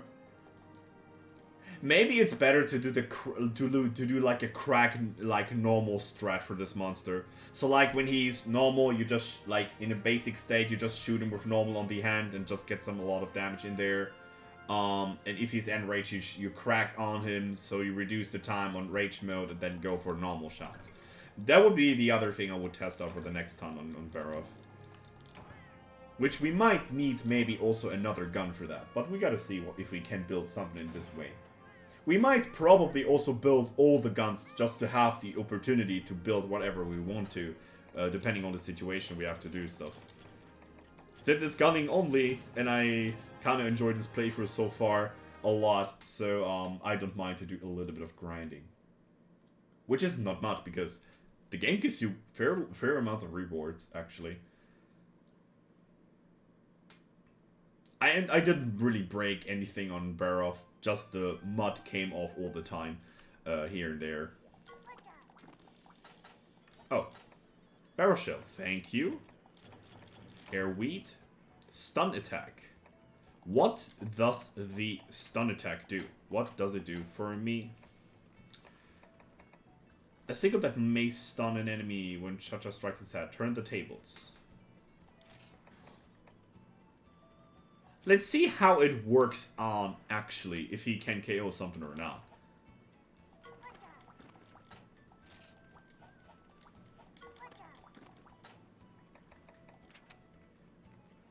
Recovery speed average. Okay, boy. He has more defense than I do. Kind of funny. Kind of funny.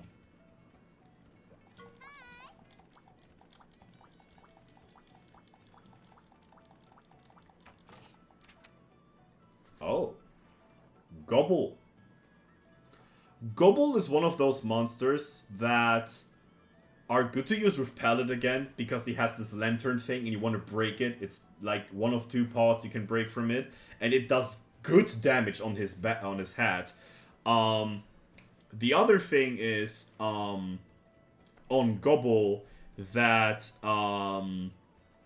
he's the next target on our list, and he is probably a really tough opponent. So we barely killed the Barov with the damage we have right now, so it might be the time right now to just upgrade a tiny little bit here. So yeah, that might be the time. Hunt villager requests.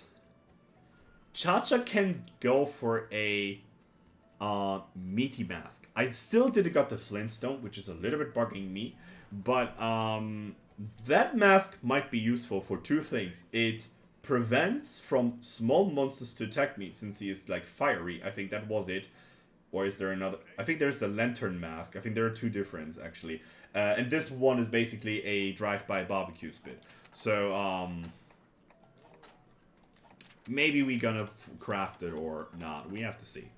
So, let's check the farm again. So we have to spend the 500 points that I speaked about earlier. Or like spoke. I think spoke is the right word right now. You can sell, cultivate, we go for the mite seeds, go back with the dung, make it like to 400, not 500, and boom. We have now 5 quests time again, while we get some money income in the meanwhile. So, and before that happens, we have to get more points. So, before we do that, I think we should get some more into combat. So let's have a look in Barov gear. Let's see what he gives us. Potential attack up and stamina reduce. So, heroic strat, Kappa Kepu. Okay, I think we need something different from the for the arms. Stamina and potential. Stamina and potential. Okay. Attack 4. Okay.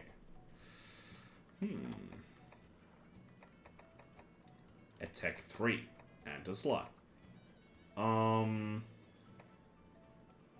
Attack and recoil. I doubt you can actually get recoil up, even if you really want to.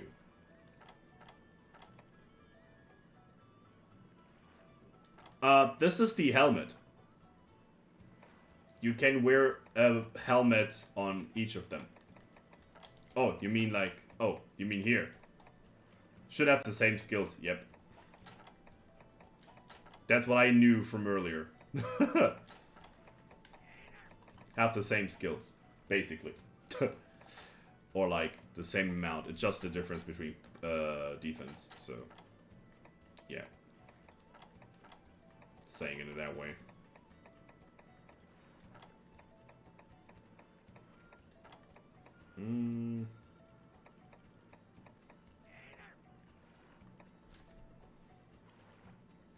Bear of Ridge, okay. Guard.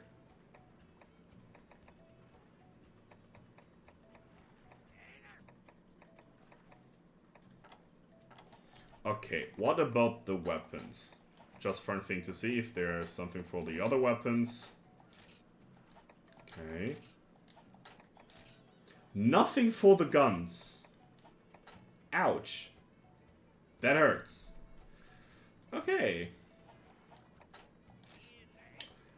Good side and a bad side on that. So, no need for upgrades now. Register.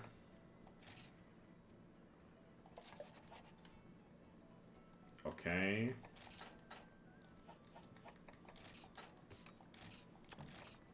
I think it is time to make my first equipment in this game. But we have to see which one we actually want to get.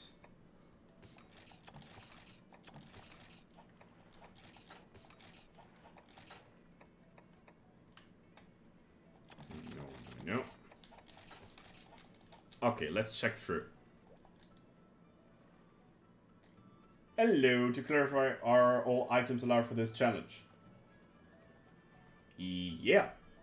I just be limited myself for gunning. I just be allowed to gun. Equip math time. Yep.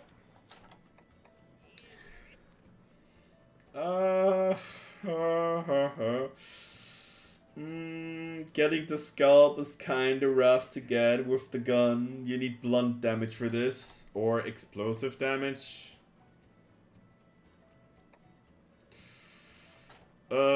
This is rough. I would love to have that cap, but scalp is a nasty item to get. No slots and free attack. Jaggy can do the same thing, basically.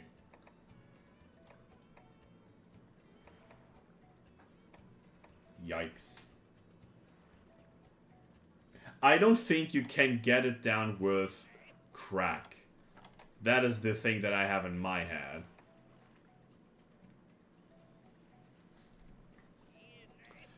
Ludroth gives you the opportunity to do pellet shot up and attack small. For guns. But not on all pieces. Let's have a look here. Pellet 3. Okay. Sort by... Filter by gunning. Okay. Does it filter everything? No. Basically forgets his input after you do that. Okay. We can do some pellet strats here. Okay. So... what were the best pieces so far? Has only one pointed pellet. We have to keep that in mind. No attack up. No attack up. No attack up. But 3 pointed pellet. Okay.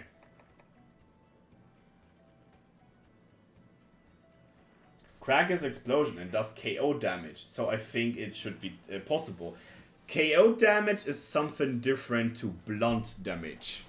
Blunt damage also does have KO values, but it is not the same. For example, Sword and Shield does also do KO, but the shield shouldn't... I mean, it also pierces through, like, hard spots, but I think they're not... I mean, no. On Sword and Shield, this is blunt damage, but not on guns. This is explosive damage, or, like, fixed damage. This is something different.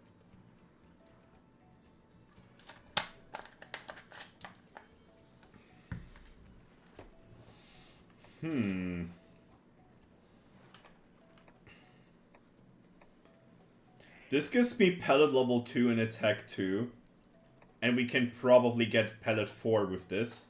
So that's definitely a good piece we should consider to get. And it looks also pretty cool, by the way. I mean, it's okay. This one looks way better, but this is okay. Okay. So, that one. Pellet 3. Constitution, protection. Don't need any of those. I don't need any of those.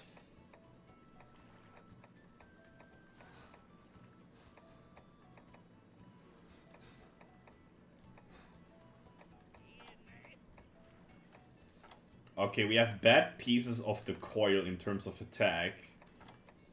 That's a little bit of a bummer.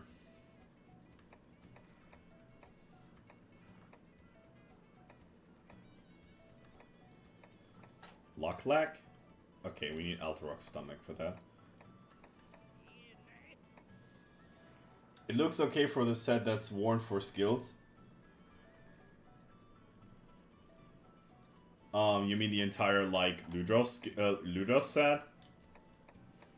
Not sure if I would build that. 3,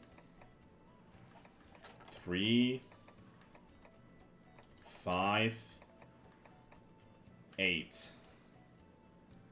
8 with 2 points in attack, and we have 3 slots to spare. Right? Yeah, okay. So this is attack 4, complete pellet.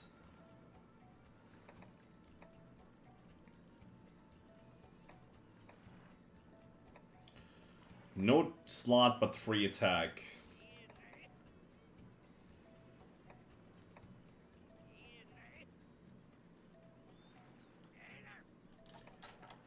Hold on.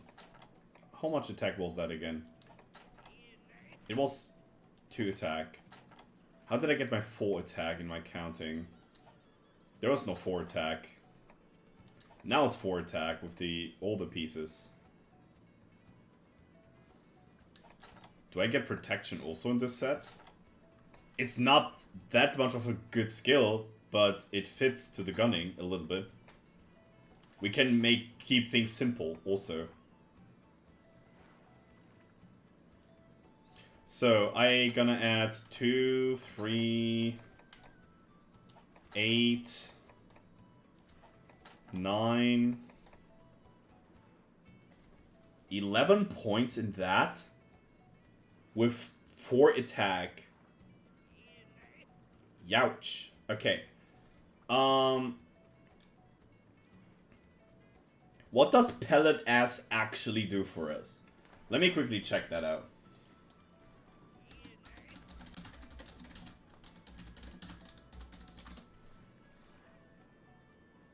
Why do you search with Bing, you ass? Come on, internet. You could do it. You could do it all night. Monster Hunter armor skills. Try.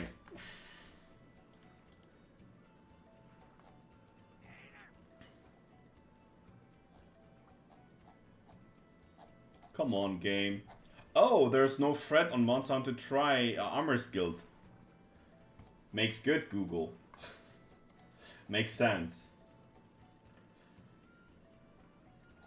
Ah, now I can see what kind of things the armors give me. You can get razor sharp in this game. early on.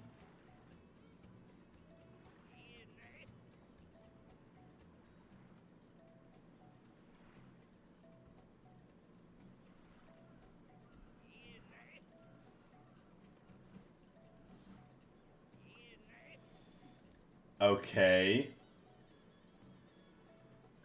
I scroll over the entire armor sets that we can have now, and I don't see a good like gunner set at all for the entirety of the low rank playthrough so far. Like something I would say that is a gunner set. Nothing. I mean, they also show me just the Blade Master set, so I should probably turn into something differently. Gunning. Let's see. The sign armor gives me that. Heat cancel. Auto tracker BBQ set. Yeah, exactly. Gunning is hard in progress. That's what I say all the time. People that are shit talking about like guns being like broken in this game, they're like they don't know like what they have to come like through with. Jaggy set sounds very interesting with like with 6 slots in total, so you can easily fit like pellet S up. But it still doesn't show me armor skills Monster Hunter Tri Ultimate. That should be enough information. I think I mean the armor skills on Tri Ultimate doesn't differ too much. I just want to know what the pellet S thing does. So I want to quickly just see if it can make some stuff. I know it takes some time, but we need that for the progress. I want to progress with everything in my head and everything goes right. So that's the thing. I don't want to get myself into stupid grinding that doesn't make sense.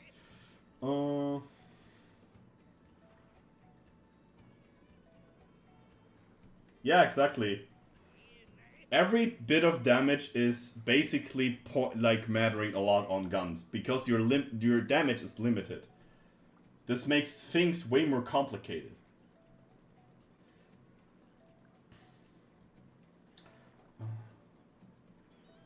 Okay, pellet S. Allows level 1 pellet shots to be used. They allow to use it. But what does it do when you have pellet up already, but have the skill on? It doesn't bring anything, right? Okay. If that is the thing... Yeah, exactly, the sword. So basically worthless. Saying it very strict. Okay, if that is the case, everything is way more simple now. So I'm just gonna check real quick the armor sets. We're just gonna make a full armor set, and we're good to go. Okay, there is something in the next rank we can go on that has pellet S boost off with 5 slots in addition, so that is good. But I'm gonna check out if we can do anything else. Ingot grease, ingot armor, normal shut up on Jackra's armor later on, attack of medium, pierce shut up +1 and pierce boost on Diablos. But that's gonna be interesting like later on in the game, so yeah, we're gonna ignore that for now. Colosseum. Okay, it's not very important. Okay. Okay, we keep it casually. We keep it super duper casually. We go for the Jaggy armor. We just make the entire Jaggy armor have 6 slots we can fit some stuff into. We can change whatever we want to with this. Either we go for... We can maybe wait and do something like that. So we have like an additional shot type on level 1 we can choose. We can just boost our attack power. Simple and works. We can maybe do some things with the deviation if we have a urge to do that. And with precision jewels. Not gonna buy it yet. Okay. Yeah. Okay, that makes everything like a million times more easy. unless you get 50, get extra power free at this point of the game. Yeah, I mean, it would require me to get, I need, how many points do I need? I would need 15 points in the skill. And I don't know how many shots you can actually shoot with it. I would say you could shoot a regular amount of bullets, like 3 with it. Which is not good if you want to focus yourself on a gun. So I think it doesn't have a real use yet to do. We can test this out for another shot type, how many points, shots you actually get from it. But, it might be not much.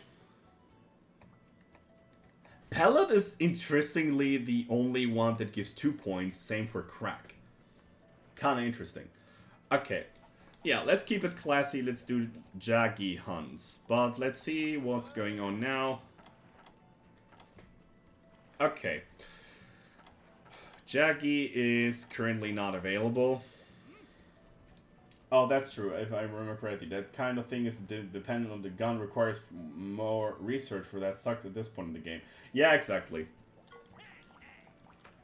But how many things of the armor can I create? And does it matter if I change between the... Okay. King's Frill. Okay, okay. We need to capture the Great Jaggy then. We can make the arms happen already. Okay. I'm gonna spare my parts here. I want to get some money if I needed to. Okay. It seems like we need the King's Frill, and we just need a bunch of more Jaggy Claws. So, let's do a capture quest.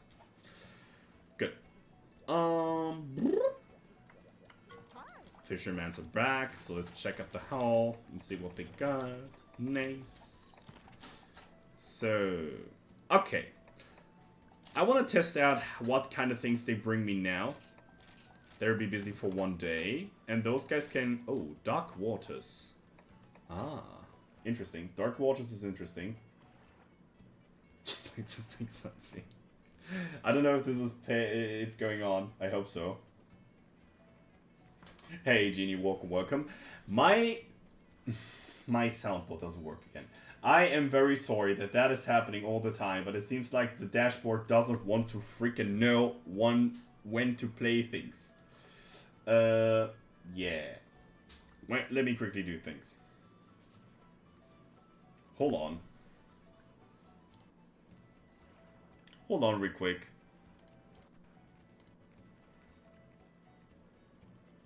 Yeah, okay, now I get it. Browser source, sound alerts. Do like in here.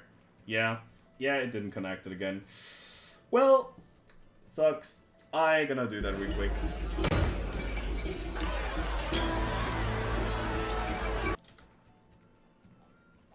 I got also no sound. I think you guys got sound again, but I didn't get sound. I probably think of that. Hold on.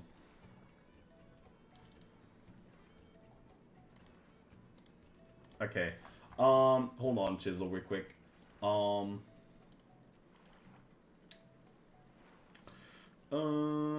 When Baines explains something, test in browser source.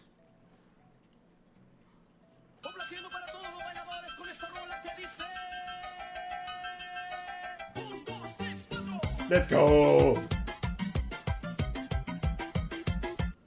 Okay, I hope that was working. So, okay. First of all, Ginny, thank you for the Prime sub again, and welcome back to the Baines Pub. Hope you're enjoying the emotes that you all created for your own. And also, happy birthday, motherfucker. I hope you get old and even older, and many big booty waifus. It worked. Nice. Good. It worked. I would also test out the follower emote, but you can also follow me to just test it out. No. Okay. Back to serious gaming. This is something you can do also when you need a lot of money, but I need points more, so I do that. Yeah. Can we get a little bit of a, like, happy birthday to Genie? He has birthday today, and he is getting now 29 years old, and that is, to be honest, really old for me, so, I think it is worth it to just type in, like, old boomer to Genie. Can we have a little bit of old boomer, Genie? So, happy birthday, boomer. Let's type a happy birthday, boomer, in Twitch chat. I think that is something that would fit really well to Genie. He's an old boomer. Damn boomer.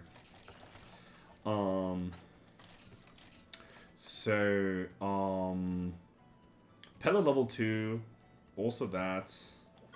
Let's go for some food, eat some stuff, get things going on. Temper, nice. Yeah, I think happy birthday boomer is a pretty good thing to do. Alright. Let's see if we can do a quest to capture a great juggy.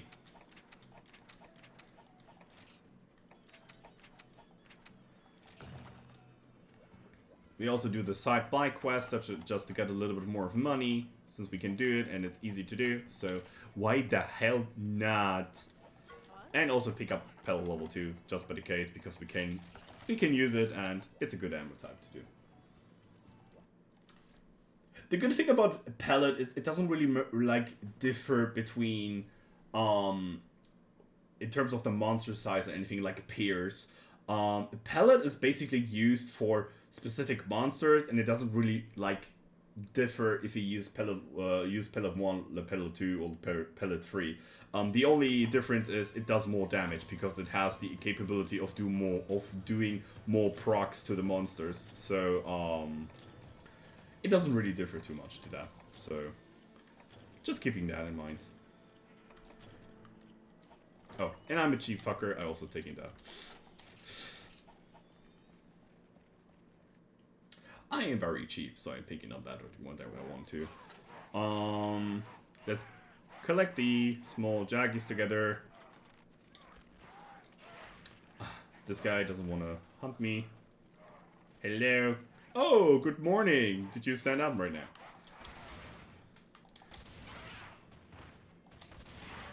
Shotgun blues. Oh, baby, hello. Let me paint your bitch ass and I just go and kill your family. I'll just go away and kill your family. Yay. Fun. Okay. Let the other Jagia walk up to me. 1, 2.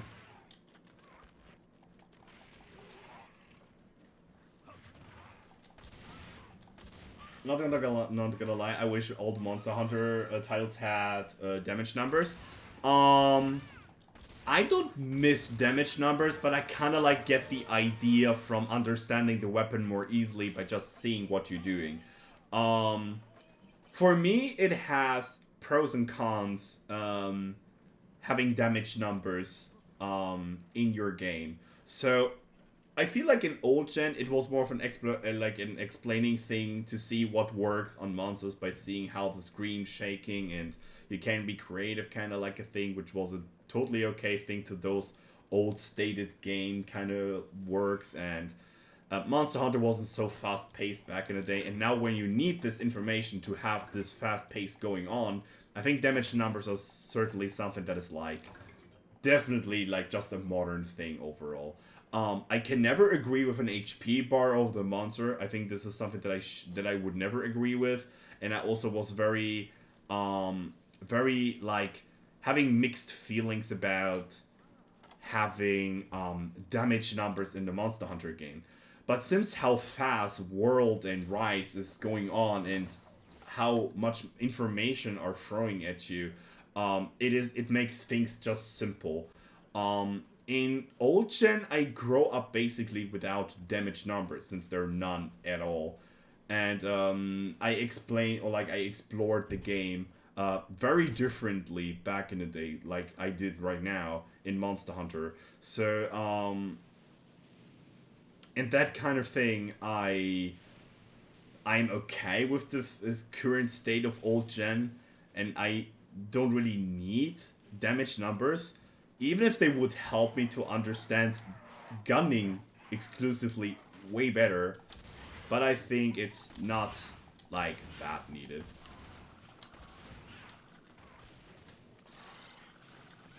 To use it for an entire hunt, which could take time, just to compare damage. Um, I agree with the training section. I think if the training section had a sort of, like comparing damage with each other, yeah, totally. That is something that I would help out a lot. Not only for the people that wants to understand more Monster Hunter in detail, just for the people that want to be like creative and see like things that works out. But then the training school, like the training option, needs to be even better than the modded version we have right now in Sunbreak. So there's a lot of features to ask by. So just hitting a model that has very fixed hit sounds doesn't really represent what your weapon can do on certain hunts or like certain monsters. So making a model that like do that would be hard. I I guess.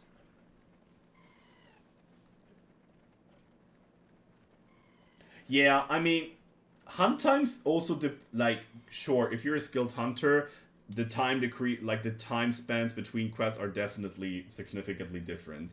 But it also is a thing of RNG. I would say I'm not playing perfectly like all the time, but I think I play like a normal. I play like a veteran hunter, definitely. I play like someone that has explained like experience with the Monster Hunter game and probably move in that way. I do very like normal movement basically in Monster Hunter. So I can maybe for some situations just like drag out okay, that is a spicy position here. Um the problem that I have right now is he is in his rest he's in his sleeping room without being able to limp. So, um, okay, I have none of that.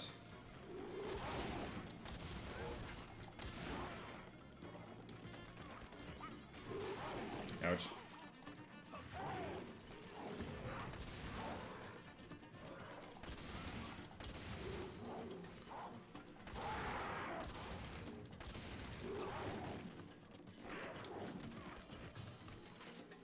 No, I would be exactly against that thing. Putting HP bars on beginners in Monster Hunter. The reason is beginners doesn't need a lending help through Monster Hunter. I think it's not about like the more rough the experience on Monster Hunter is, the better you learn it. Because I grow up in Monster Hunter in the terms of pain and trial, and I think this is just a natural way how the game teaches you stuff. It is sometimes the hard way, but it burns in your head way more effectively. So, no. HP bars and monsters for beginners, hell no. Hell no. Definitely against that. What would be way better is basically someone that teach or like some sort of a tutorial that teaches you fundamentals in old gen or like fundamentals in the game. Um, I don't know, like nobody told you or like will tell you in like Gen 3 to grab up spider webs because there's a huge problem with spider webs in this game, which would be kind of hard to implement that in the game because you kind of like see this problem only after like months or years of playing the game. Um, I think an advisor or like a little guide or at least a better tutorial in the Monster Hunter franchise would help out people back in the day to understand the game more fully, instead of like HP numbers on monsters. This also gives away the feeling how like how realistic or like how hunting simulation work because if I would hunt a real life animal, I don't see how much HP it has. I have to see visual cues for that, like limping, it is exhausted, or anything in that thing, like Monster Hunter. Not that I hunt animals, by the way, but it's just one comparison that I have in my head right now. I would just keep that thing like up here.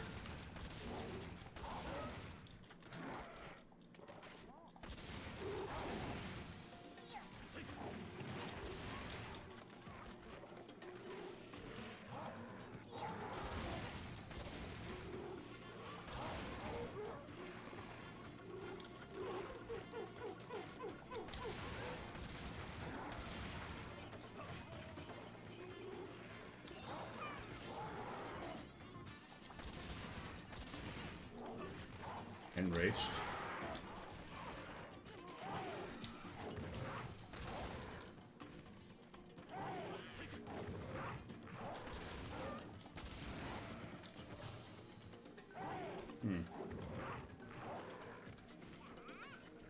For the 1-star quests, even not that. Something about a learning curve about Monster Hunter and about the HP things on monsters is damage numbers, I think, give you way more of a feeling how things are effective on a monster instead of having HP bars. Because if you see like, okay, this attack does 7 damage on the hind legs on the Aptonoff, well, that is a good hit spot to do. Well, this attack does, the same attack did like 10 damage on the head for an Aptonoff. Okay, that is an even better hit spot to do that. Oh, here I bounce off with a bad sharpness. Okay, like, those informations are way more, like, helpful than something that is like... hold on. Need to do some stuff because I don't want to fuck up the quest, because that would be just pain to do.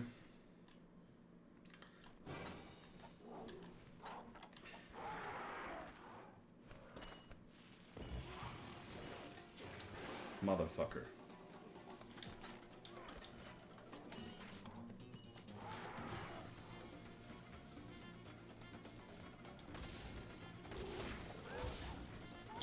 Cha-Cha actually guarded that shot. He wanted to fuck up the quest really badly right now. Nah, not even like 1-star quest.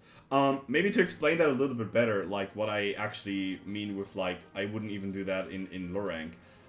Something for me fundamental in Monster Hunter is getting more into your weapon in terms of like, how does it feel to fight monsters and like kind of understand what a threshold cap is, what certain moves do, which ones are effective and stuff.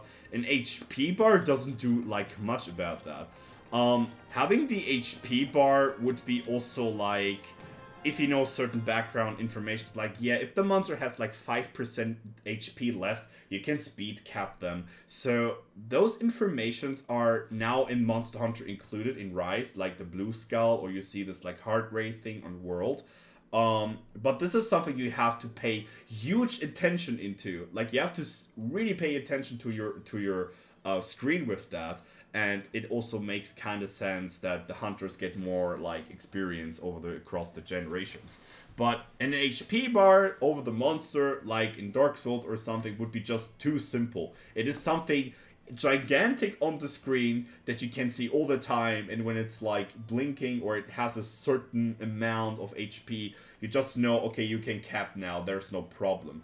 Something that makes hunts spicy is the way or like the feeling you have. The monster is toppling or it's limping. Now it gets close to the end of the fight. This is something that would get this feeling way more natural, and it feels way more impactful to the player instead of a HP bar that goes lower and lower. I mean, of course, in Dark Souls, this is a different game, but we are basically speaking about a hunting simulation, and make it more natural is something that is definitely benefiting the game and not hurting it at all. And I would keep it in the same way, if that makes certain of like sense, or like, I think that would be my point that I would say here.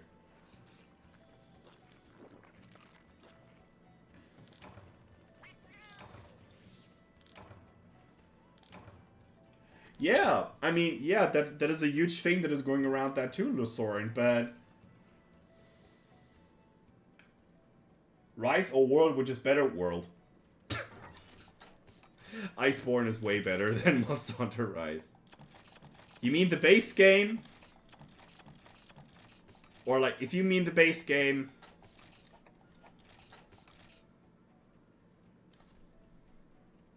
World.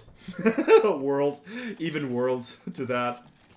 I'm not a huge fan of Monster Hunter Rise. Especially after the title updates too, that it was sending out, that I not want to take a thing huge, but... Rise or World, no gameplay. So you mean the story? World.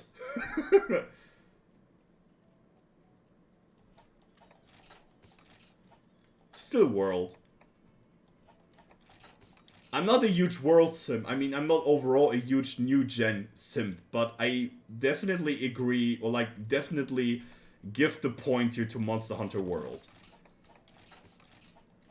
It feels a new modern. It feels like a new modern Monster Hunter without losing fundamental or like essential aspects from old gen. Much of that. It has huge quality. It get that feeling thing from the weapons and stuff. It, I don't know. World is just good. I haven't played Rise, so can't really give my own opinion. Heard both good things and bad things with it though.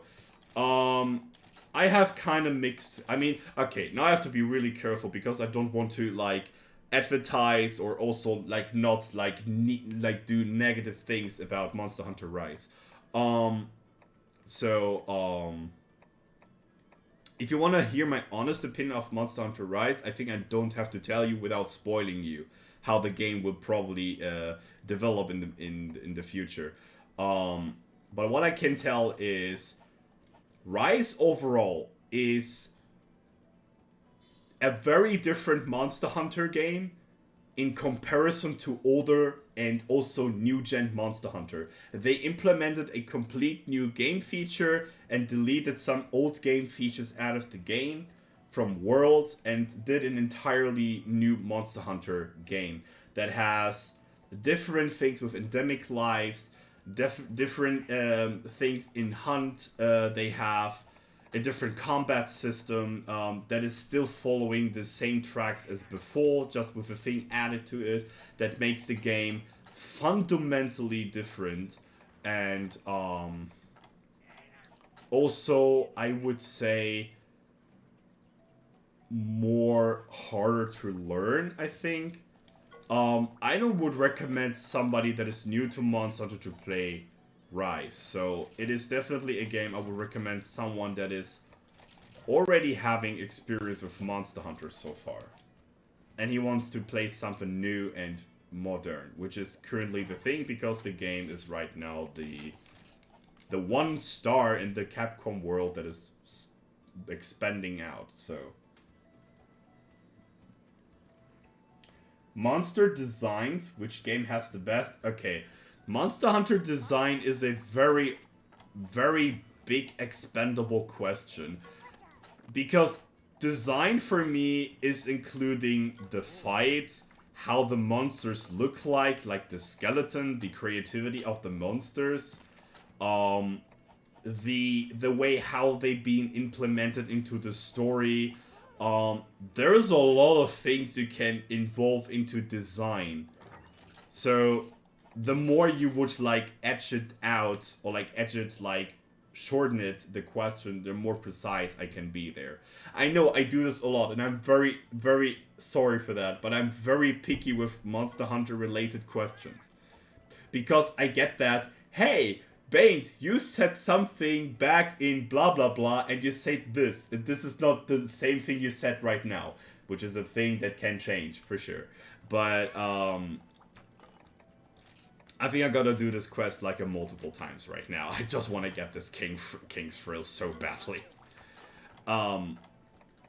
So, giving like a very like easy or brain dead answer is maybe not the easiest thing for me personally to do. So,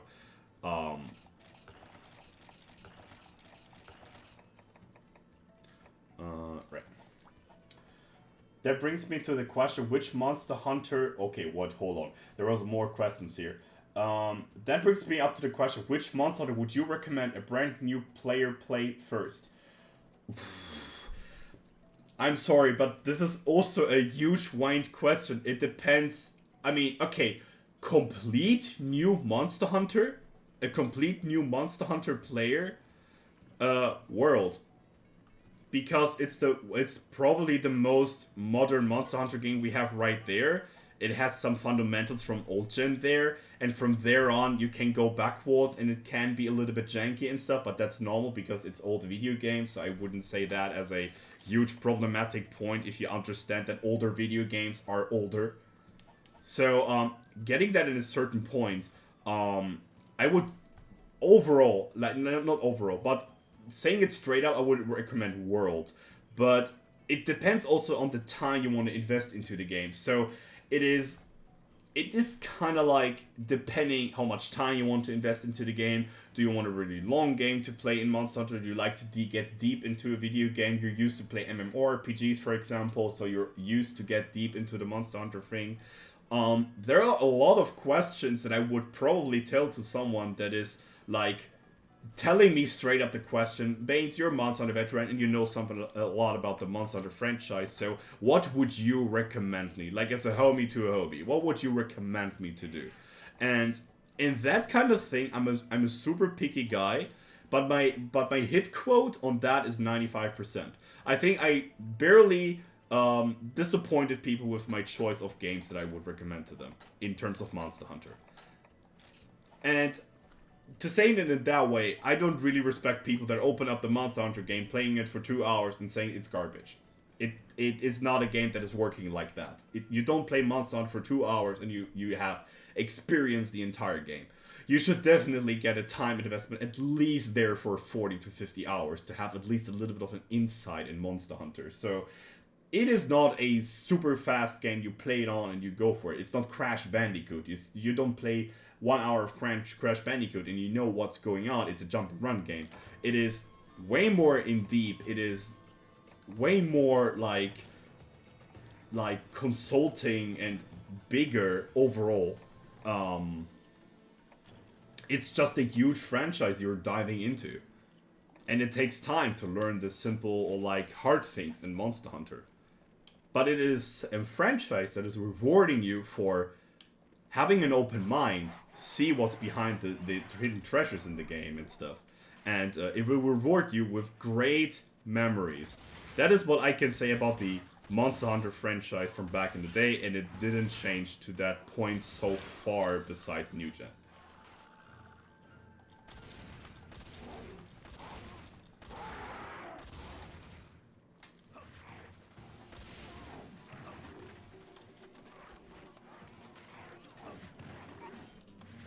Yeah, exactly. If people can't invest more than 2 hours in a game and having like gonna have an instant opinion about it, I mean, I can't take those people seriously. I mean, they're literally opening up the question with like, okay, I want to get into Monster Hunter, what do I have to do for that? One of my friends back in school wants to test out Monster Hunter, but he wasn't sure about that. He was like an FPS gamer, so he was thinking that Monster Hunter is like a fast game to play, or like, you know, something you get really fast used to, but it's not. I'm okay with that. The monster appearances? That is also hard to like, it's also expendable. Like, the appearances in the, like, in the story, like, the appearances in their environment, or like, the appearances in the quest itself, like, how are monsters, like, shown in the game overall. That is, I'm sorry, Sitter, I'm very picky in those questions, because I know people that are bugging me for that. You said once that, Baines. You said once that. And I want to give a very precise answer. I'm not trying to avoid the question here. I really don't do that. I think this is one of the best discussions I have this week right now. Or like, best like talks that I have this week right now. I gotta be honest in that. But I try to be as precise as I can. which is something that might be annoying to some new people, but I really try to get my very precise point here.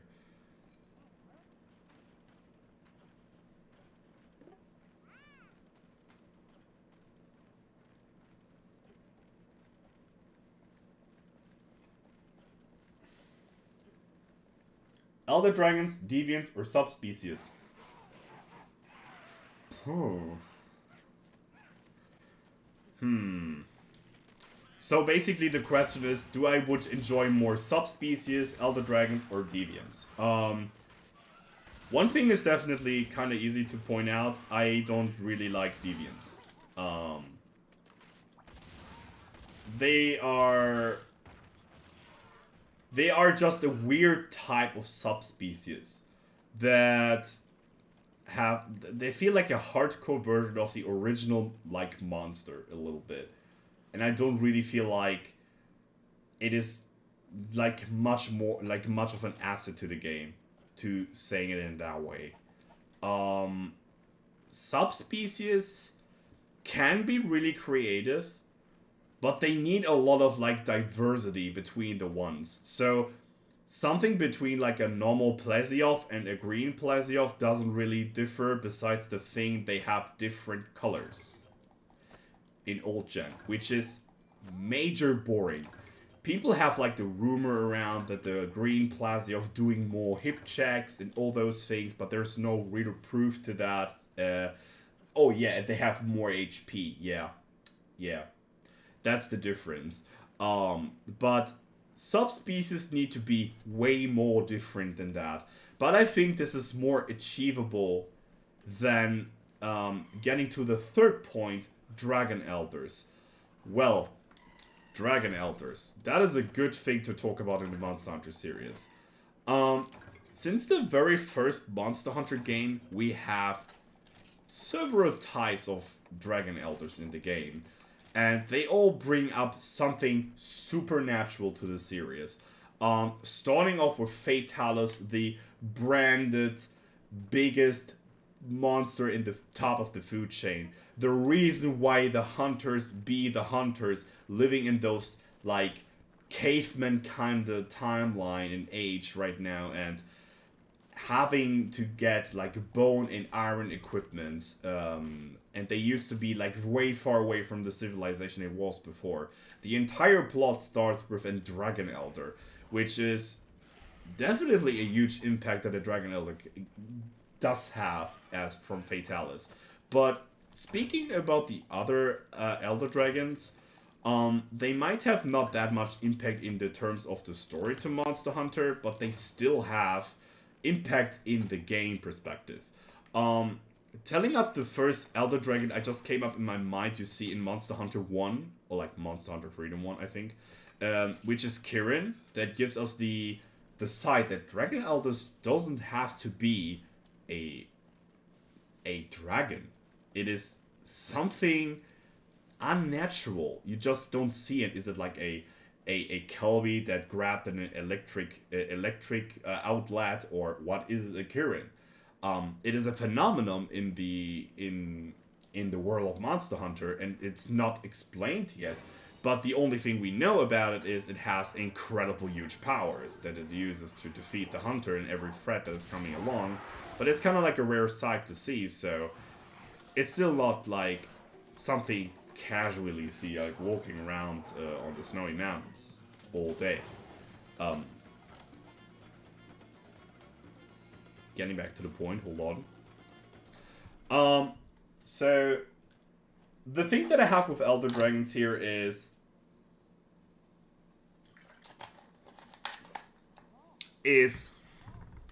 Elder Dragons have something in common they need to like to represent, that is something unnatural, or like not unnatural but supernatural. Thinking about the Elder Dragons we currently have, like Kushala Daora, Teostra, even goddamn like Valhazak, which is a great Dragon Elder in terms of the design, what a Dragon Elder can do. I like this play of like life and death thing on Valhazak. This is something I feel like it's really creative. About the fight, we don't have to talk. I don't appreciate the fight either. Um,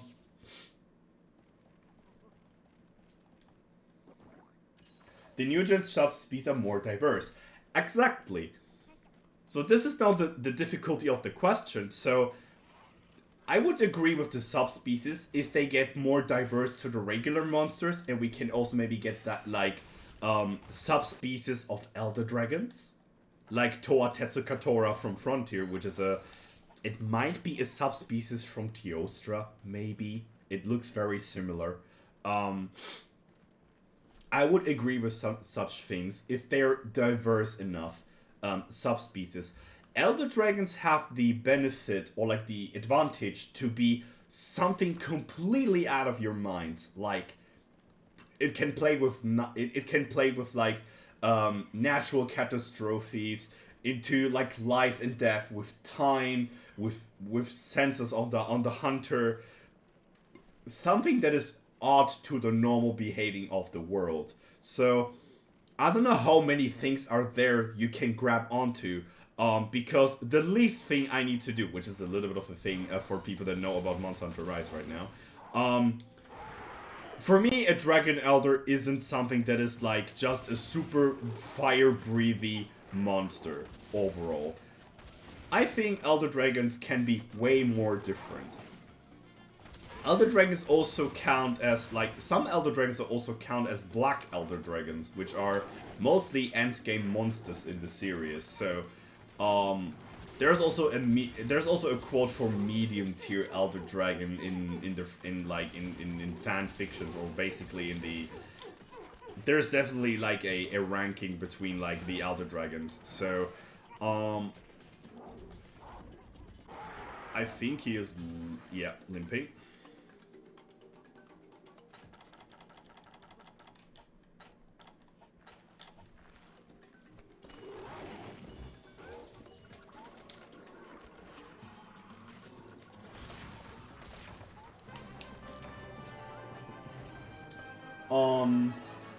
I think it has to depend basically how much work they would put into the game to make creative Elder Dragons.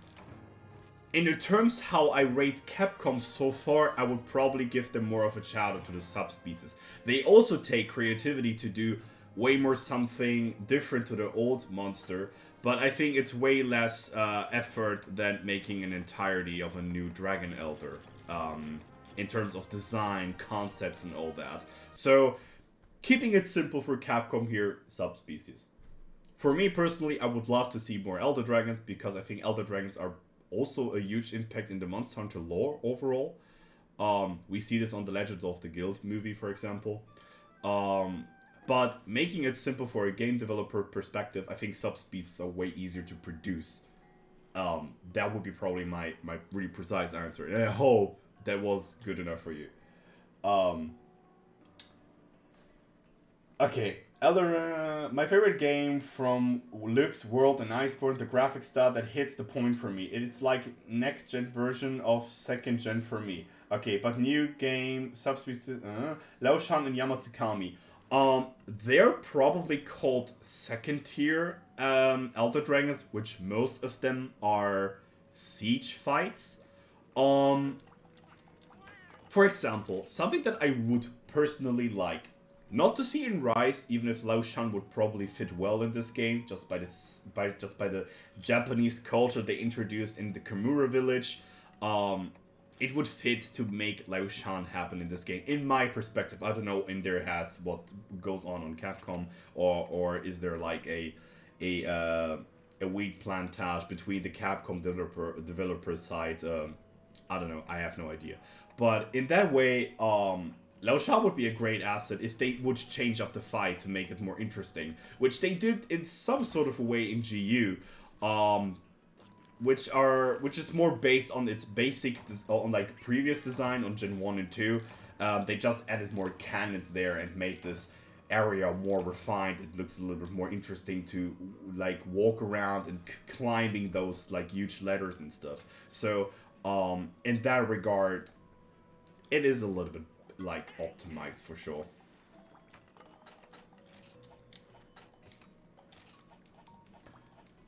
But it's obviously like getting more unique compared to the original one. They're rare species. Yeah, exactly. That is also something to put out here, Chisel. Rare species are mostly things that are found by flagship monsters so far. Rathalos, Rathian. Rathian is actually a flagship monster in the thing that on the developer side, not really in the in-game thing. Rathian was the first monster that was developed from the Monster Hunter team. There was something that they said in an interview back in the 29. I think it was in Monster Hunter Try. I think they said something about that. But Rathian was the first Monster Hunter monster that was creative for the franchise. It wasn't Rathalos. It wasn't Katgu. It wasn't Fatalis at all. It was Rathian. Interesting thing to know. It's more to the category like nice to know, but yeah, it is. Yeah, it's kind of cool to know. Thing. Okay, what about Black Elder Dragons? Yeah, what about them?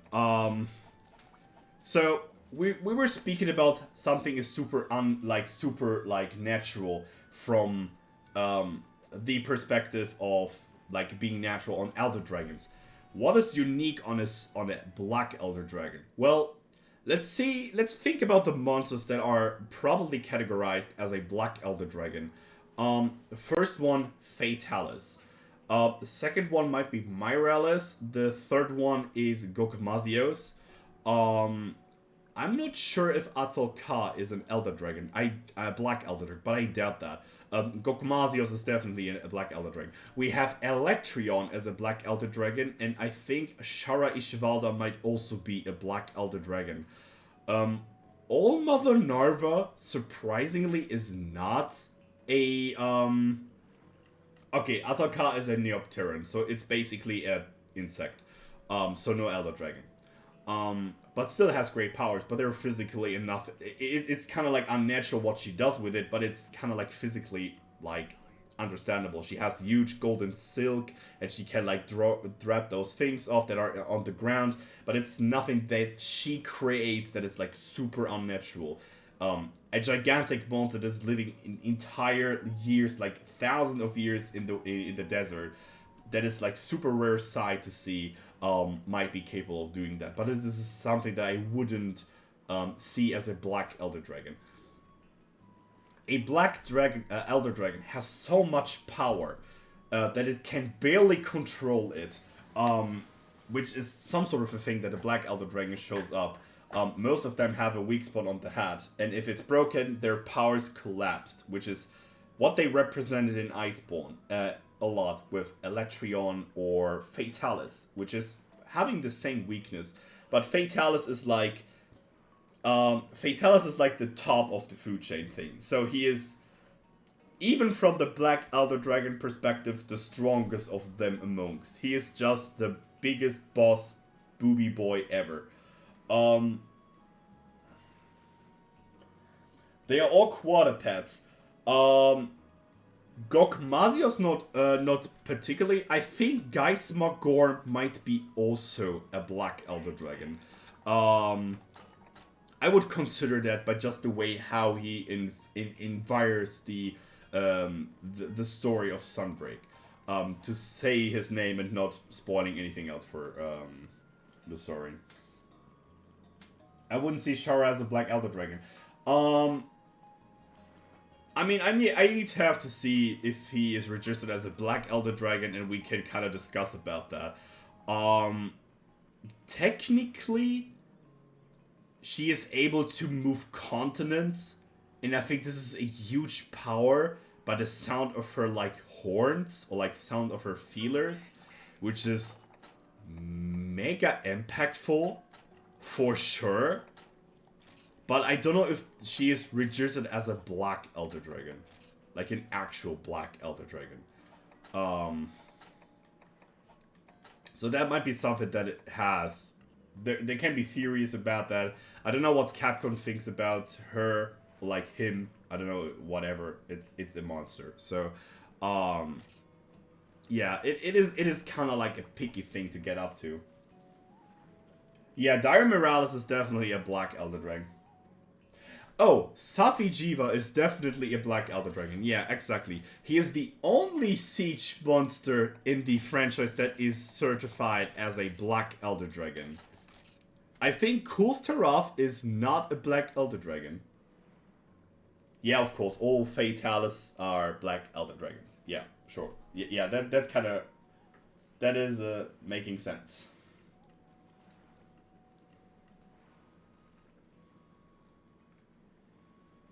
I am kind of sure that Kulf Taraf is not a Black Elder Dragon. I think she's a second tier Elder Dragon, but she's not a Black Elder Dragon. She's not on the top of the food chain from the Elder Dragon's perspective.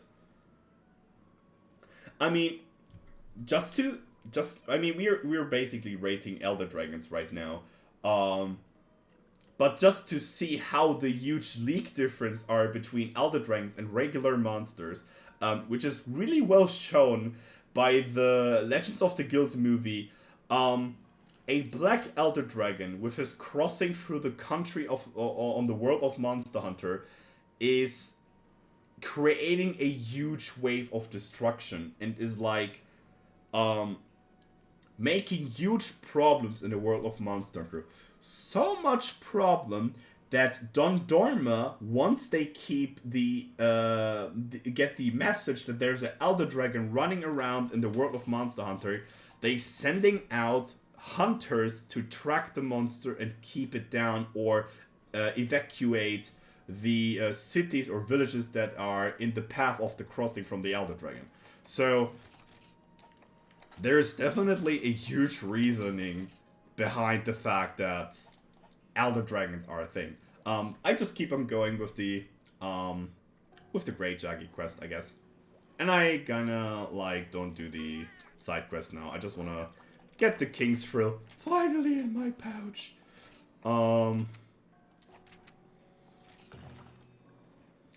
I have to quick look something up here.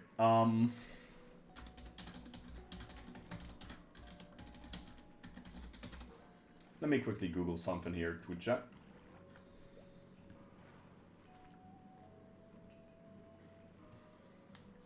Why do they use Bing all the time? The fuck? Give me Google. Bing is the worst site ever to search things. Carves.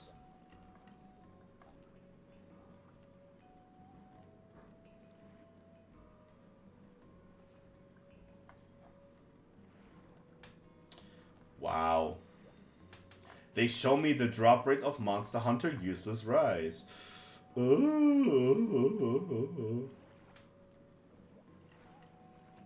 There's no footage to Monster Hunter Rise or any source for that? Yikes. Yikes.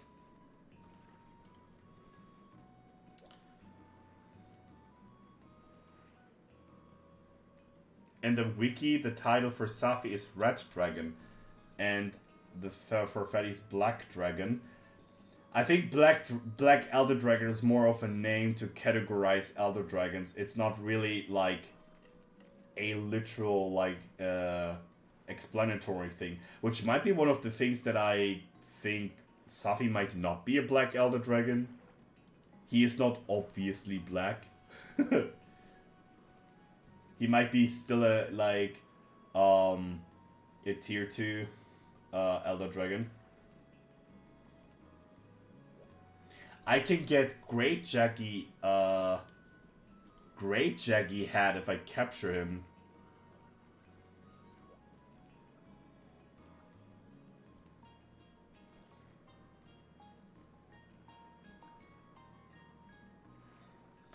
Huh. It seems like it doesn't depend what I do with the Great Jaggy as long as I break the ad. I hope I can get it in 2 days, or like in two quests. Stop talking with me. Oh no. Can't even make my inputs here. Oh my god. Let me just go and... Oh my god. I hate this game. Eats all the inputs. Yeah. Maybe with the one wound he had thing we get it here. Let's see. Yeah. Freaking 9 months genie. Holy cow.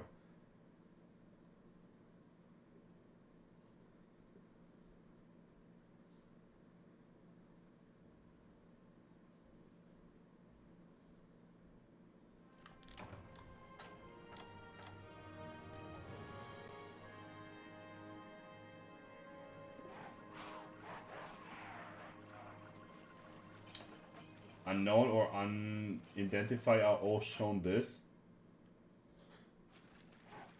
Huh?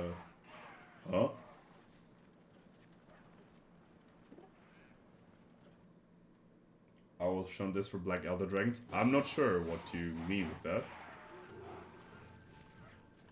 To be honest.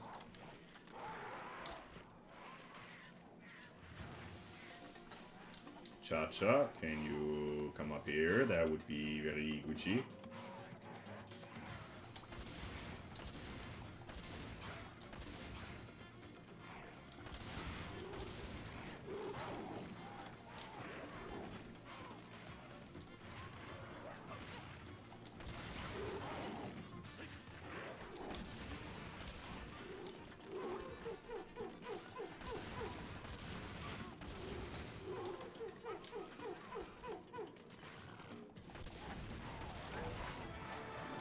Easy.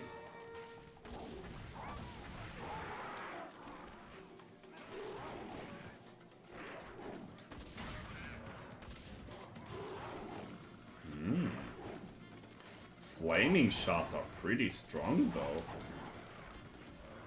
They hit better than a normal 2-shot.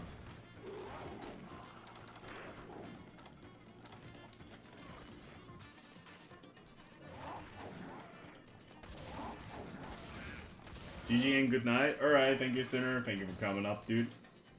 Hope you enjoyed the show and have a good sleep, man. Later on. If you might sleep.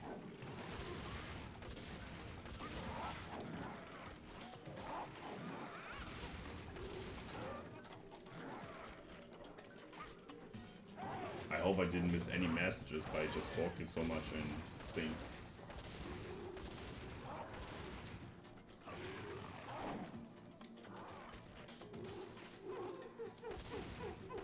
Yeah, that makes sense, kinda. I mean, the title names it also precisely enough. I mean, Gogmasios is called, like, Quagmire's Quarrel. But I think something in the quest notes is, like, referring to his being a Black Elder Dragon thing. But then again, I'm not sure entirely. Okay. I could carve this guy like 4 times now. I got Carver low, okay. I should pay attention to Carver low, actually. Giant Halberd Dragon. Okay, okay. So he might not be a Black Elder Dragon, actually. I mean, I don't know what he has to do with being Halberd. Like, what is a Halberd on him?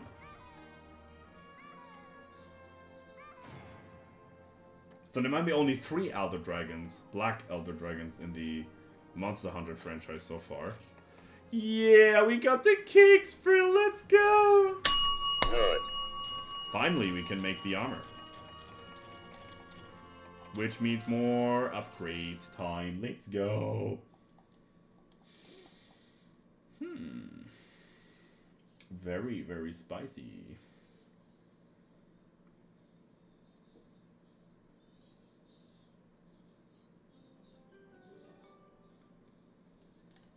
Okay.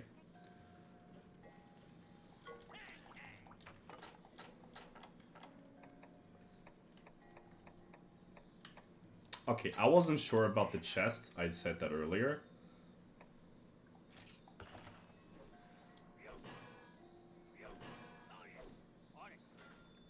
Drag Abyss Dragon. Okay, so Geismogorn is a Black Elder Dragon.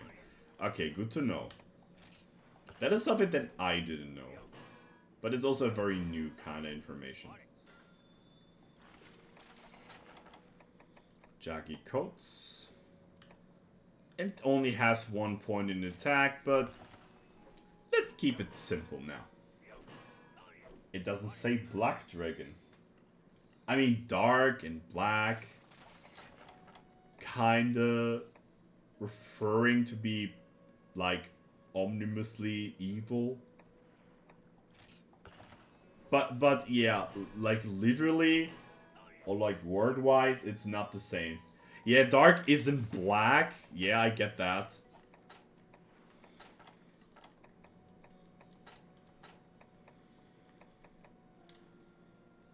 Okay, so it doesn't matter if I have 1 point in attack lower or not. It doesn't really matter.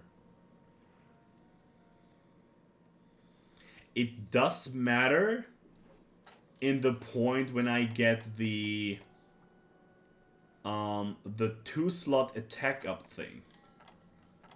Then I can make better things with it.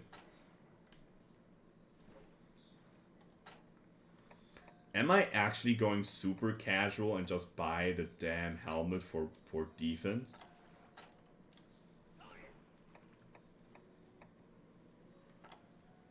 I mean, that would be even better. The barrel of helmet is just amazing. Yeah.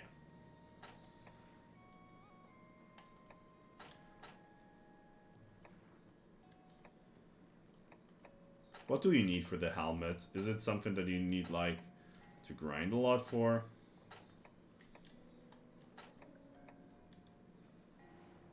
I can just craft it whenever I want to. So let's go for the defense now.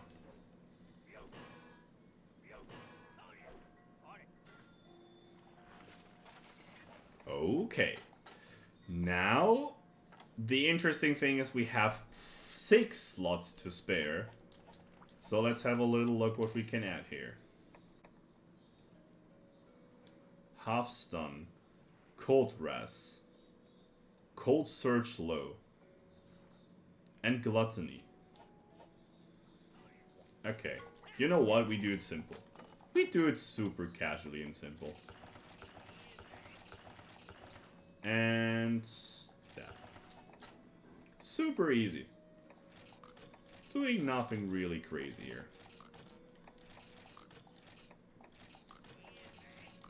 Yep.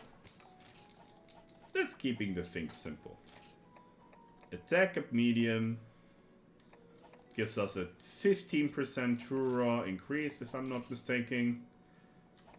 156. Now we have 174. That is 18 bonus? 18? Eh?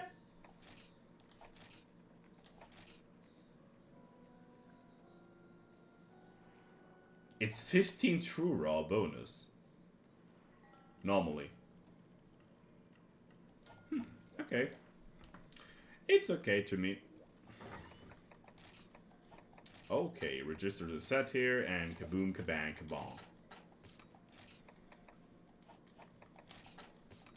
Okay, how much time do we have? We have 1 more hour.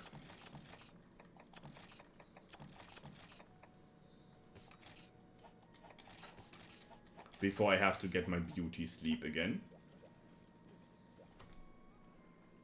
Okay. What does my village say? Hall is ready. Okay.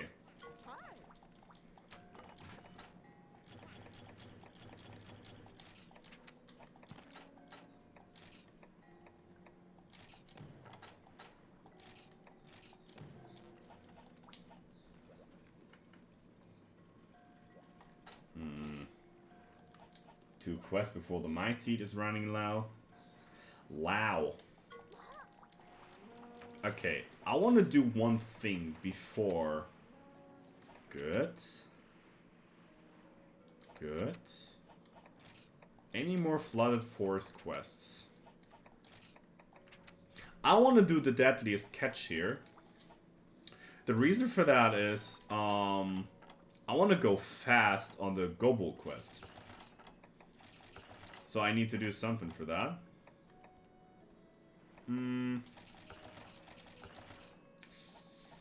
Okay, I didn't pay attention to my money count. Shouldn't be too heavy with that.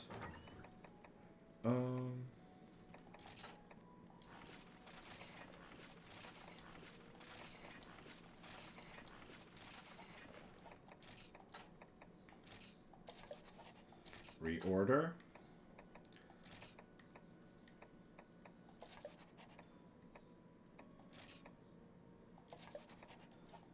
Good.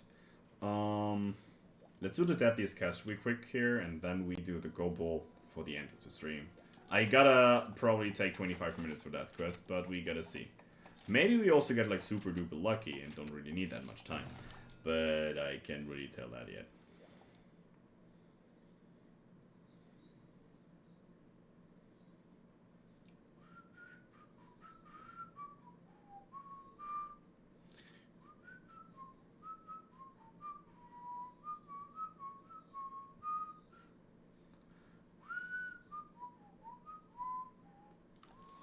Alright.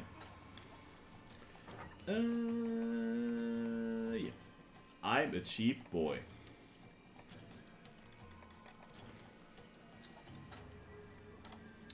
First thing, load your pellet shots. Second thing, go to area 3. Or, no, go to area 2. That is the actual thing I want to do. Go to area 2. Oh. Okay, you're just one guy. Pew! Pew! Pew! Pew! I said pew! Pew! Pew! Yo, Jenny, what's up? My brother from another mother. How is it going, man? Good to see you in chat again. How have you been taking so long to come up? Sub daddy, alright. We're getting back to the sussy part of the stream. Okay. But I'm okay to be your daddy. I'm okay with that.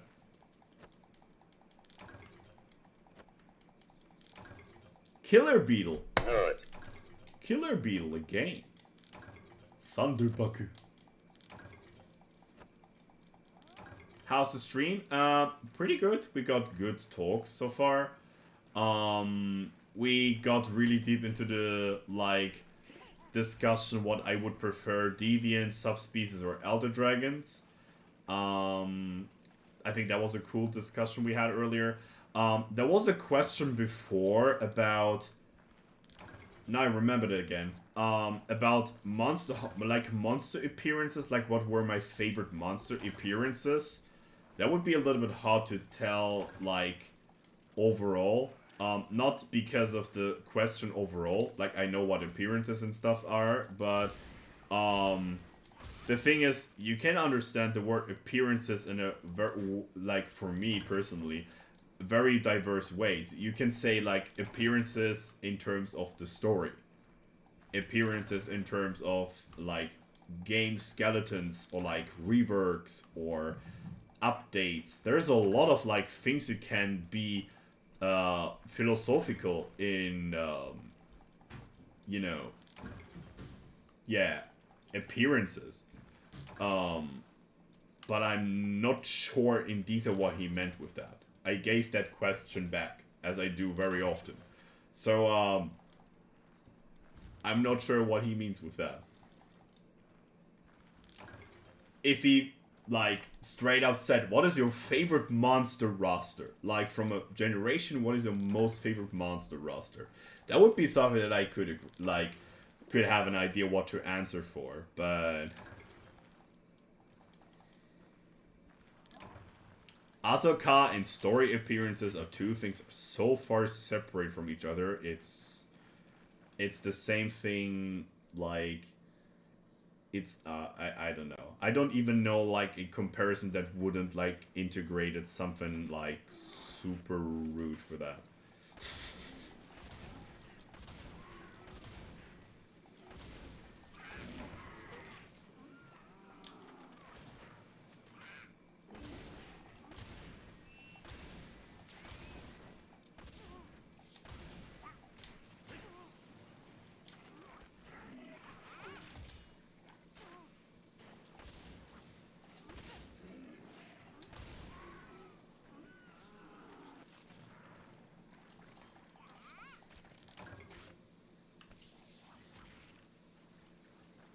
It is actually worlds. It's worlds apart. Yep.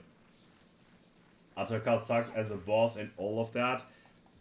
Atoka doesn't suck as a boss overall, but he is super abusable, which is probably something you can refer to every monster in the franchise in certain ways. I mean, that's a little bit of a gimmick of Monster Hunter. Once you know the weakness of a monster, you can exploit it and get your wins with it. I get that. But it is like, slay catfishes. Okay, I can do that.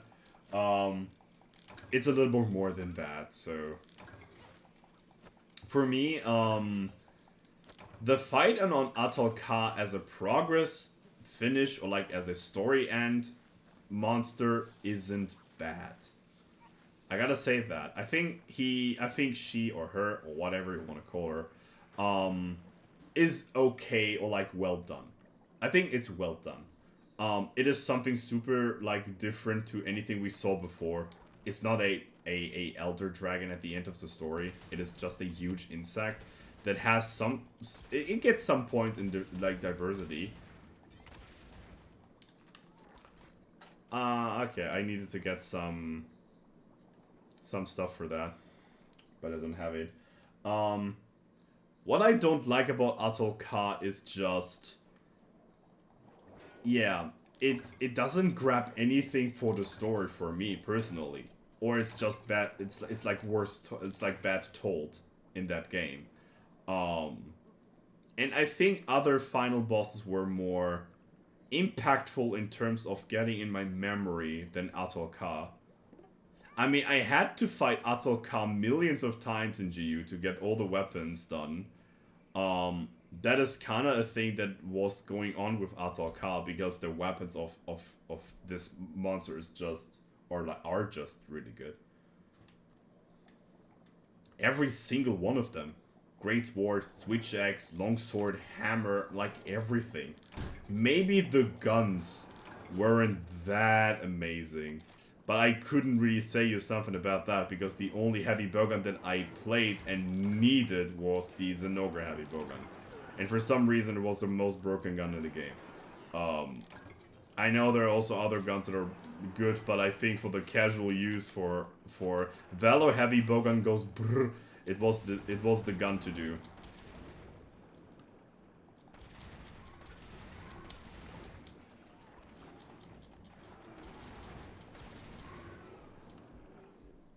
You don't plan to die soon, huh?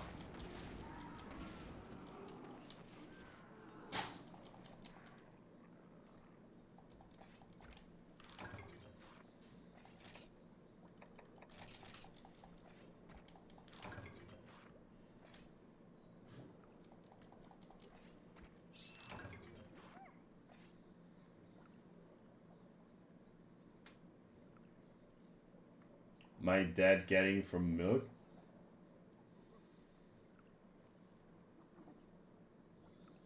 My dad from returning getting milk? Okay, I don't understand that referring.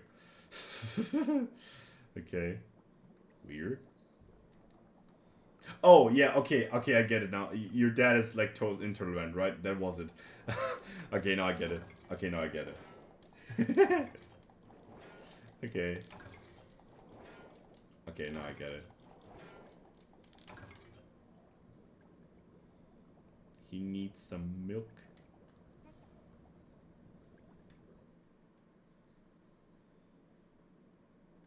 Oh, wow. Ah! They're everywhere. No. Leaving me alone. We just get on the ground and just shoot them there to death. We are big brain. In the meanwhile, can we collect something necessary? Because if I go down there, I die. I am very sure of that.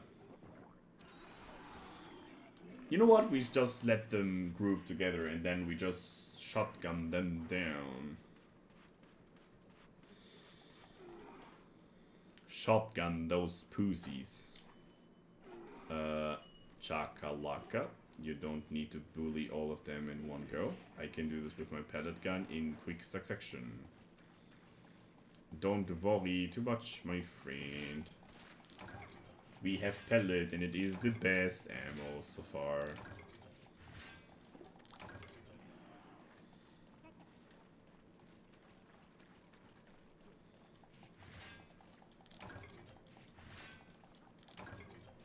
From a number between 1 to 10, how great is pellet ammo, Mr. Baines? Good. That's about it. 69, yep. 69 or 96 for intellectuals. 420. Blaze it.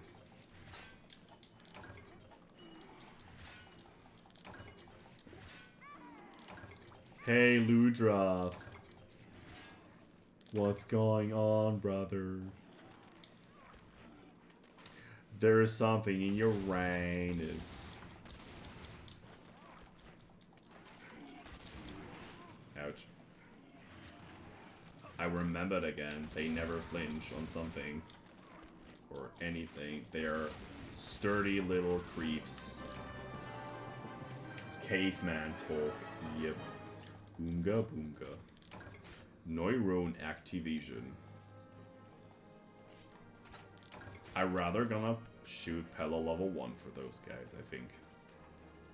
It should be more effective overall. And the first guy is charging towards me. The other three just taking the time and just swimming casually.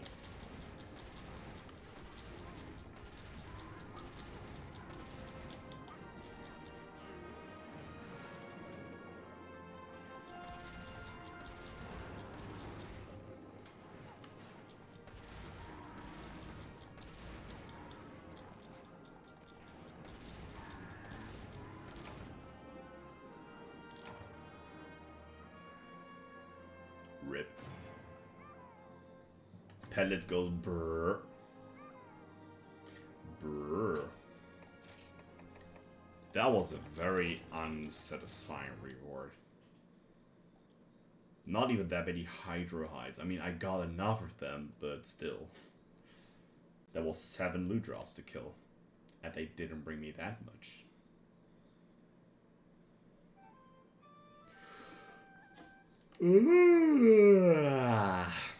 Morning in the Moga village means we are getting back to hunt.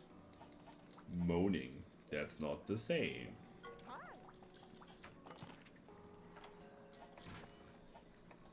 You sassy boy.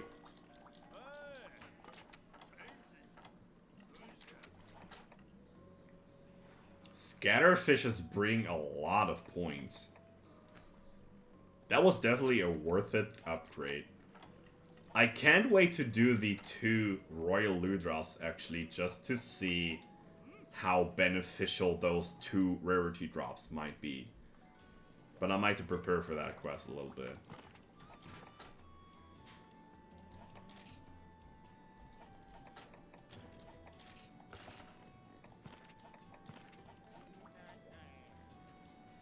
Okay. Let's prepare for the Gobble quest here.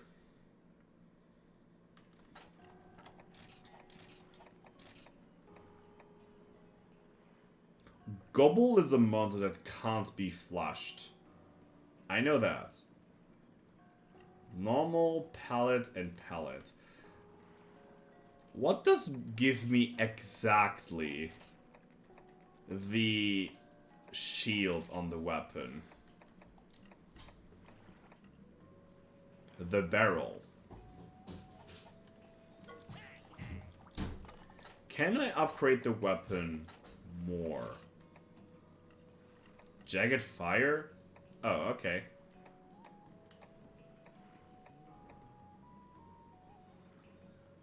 Pierce level 1 rapid fire. Non-deviation. Okay, hold on. Oh! it has crit chance. So it has 2.5% more damage than you see there, so it's like 1 damage more. 1 true damage more. Like 1, even also 1 blow draw. But, yeah, okay.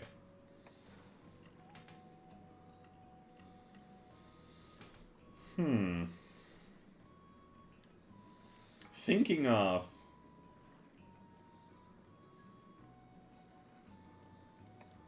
It's not good for... It's good for normal 3. For sure.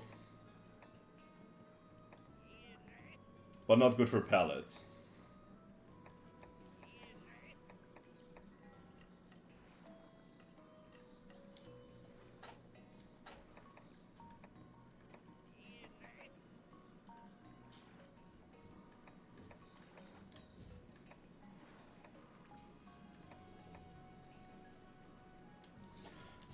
It seems like I might gonna use this, the Royal Ludroth equipment really soon.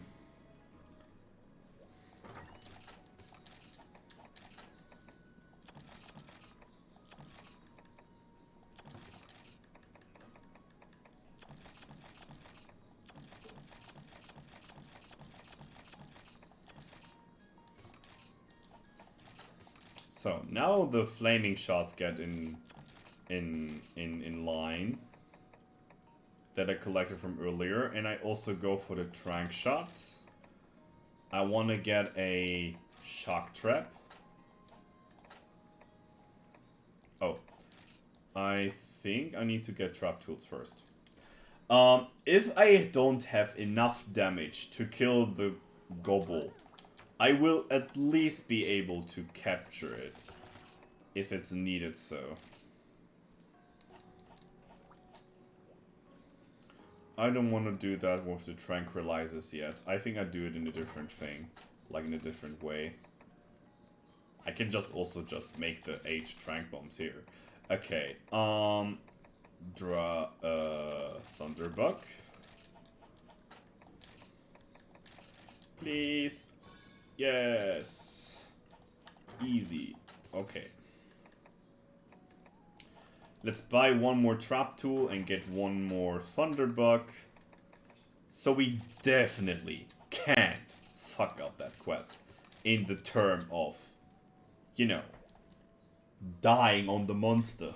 Or like on dying on no ammo. We can still die on the monster. Sure. But we can suck the quest up with that one. So yeah, it's something. It's not much, but it's something.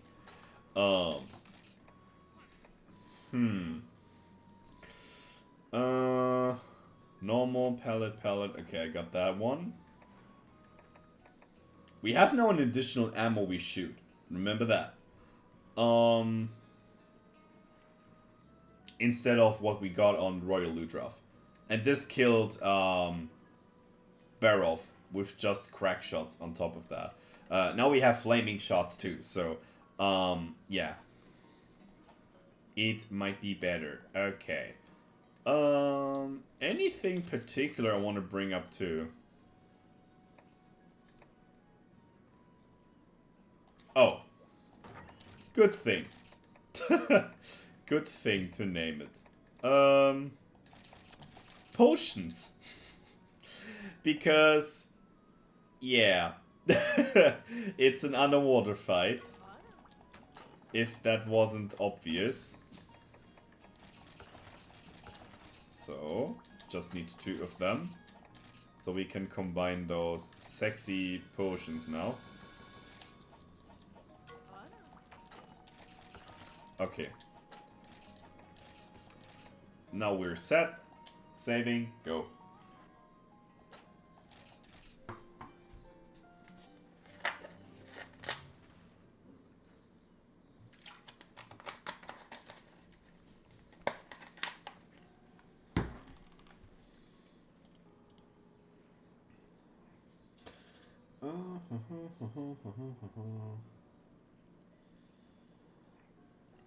Alright.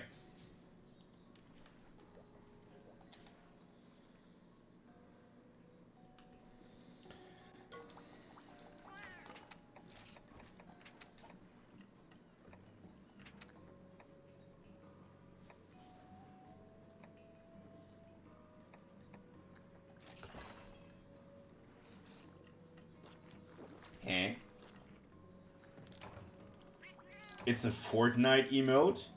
Are you crazy? Holy shit. It's a Fortnite emote. Dude, this is not correct. It's like it's basically like you're spreading something like hugely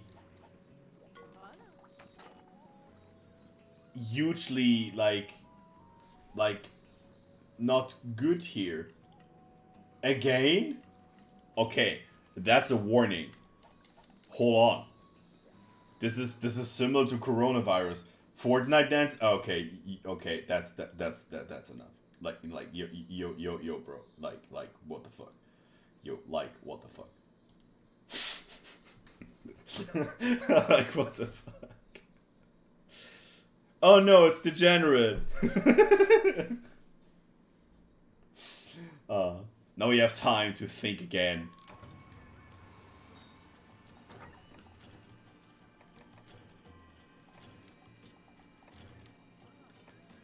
Just getting the Fortnite out of my chat. What the fuck? What the fuck, bruh? What the fuck? Where does Gobo spawn again?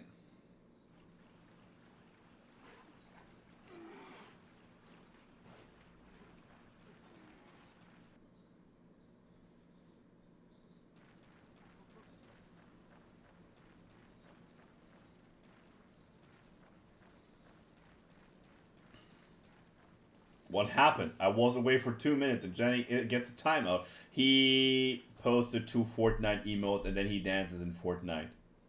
I have to stop. I have to stop the people, or like I have to stop him before the people get like major brain damage from him. So I did a savior. I did a save. We good now. Yeah, I did the right thing. Yeah, I was sure. Very sure. I needed a little bit of time to think. About 0.1 milliseconds to see what kind of decision I do now. And I think yeah, basically kill the axe before he can lay them. So like kill him before he can lay the axe.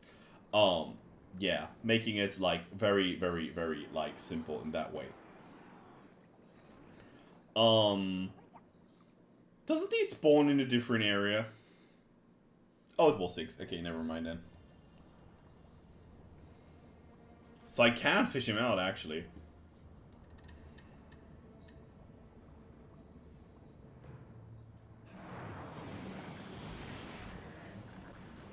Alright, I think I need to focus actually on that fight.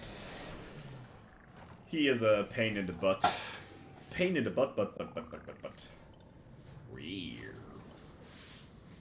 One of the very rare side on Monster Hunter. You don't see the Gobo each day. While he is not even a bad monster overall. It's just about underwater mechanic being ass.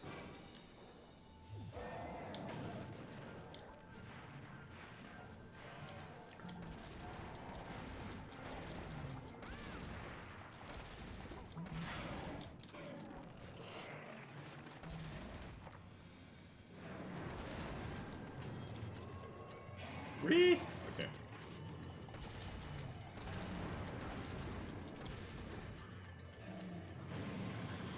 No. I forgot to change my equipment, actually. But I'll just try if I can do it with that.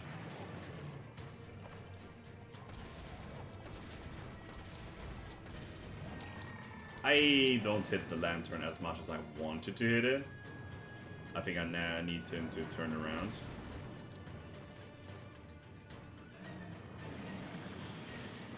So let's get behind him, so he can't hit me with his thing.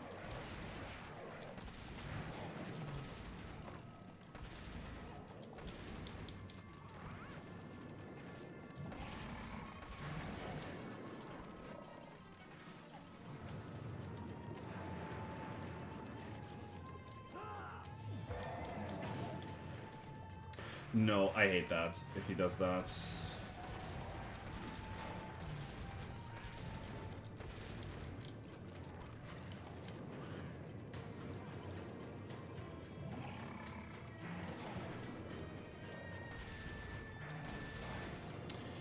Dude, I can barely hit you. Stupid underwater controls. Oh my god! Oh, I hate underwater controls. They're so horrible. Jesus Christ. Moving around the map is totally fine, but in combat it's just pain in the butt cheeks. Yeah, I just died. Or nearly I'm gonna die.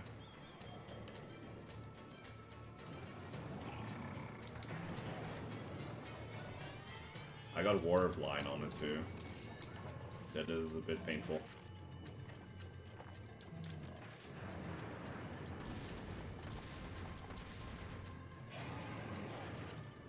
It almost feels like the pellet shots have a percentage chance to hit the depending part of the hit zone. It is also kind of like depending on which angle I shoot him from, which is another like problem on pellet here in this matchup so far.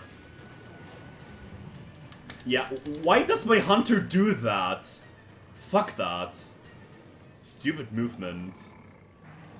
This like I don't even know the name for that. Shit move. Just shit. It doesn't bring me anything. Yeah, he does it again. He does it all the time after I do the aim.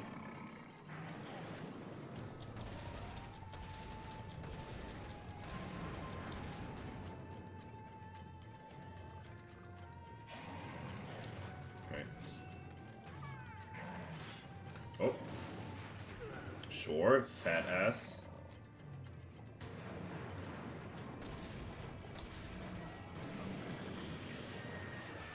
It shouldn't hit me at all. No, doesn't do it. What do you want from me, you stupid, shitty carnivore? Like herbivore. It's a herbivore, actually. It's actually a herbivore. It should never hit me ever.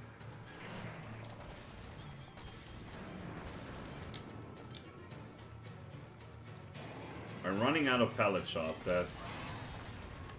But I gotta flinch at least. You would have something to do with the control settings. It's just a weird behaving. It makes underwater combat like way more harder with that weird thing that my hunter does sometimes.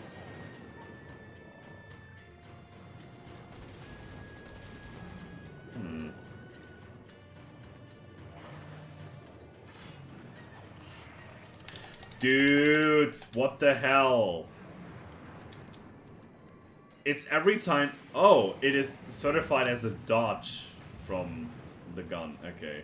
Okay, I hate that move. It just doesn't make sense. It's just jank as fuck.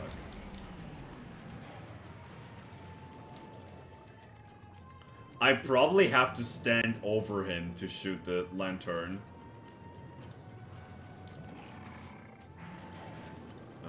Let's see. No, he is shifting all the time, like, upwards, so I can't really get over him. Unless...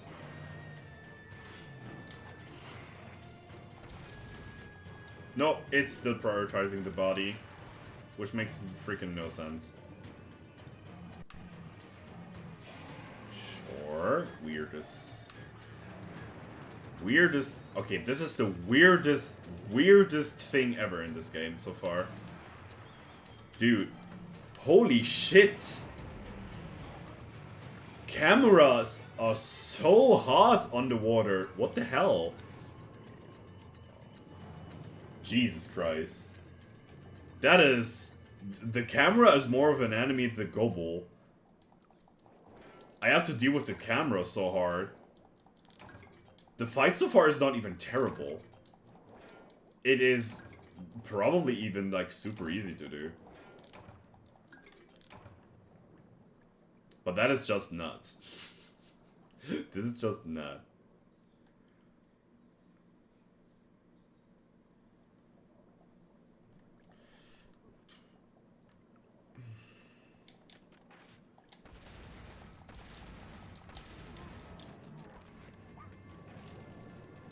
Dude, what the fuck?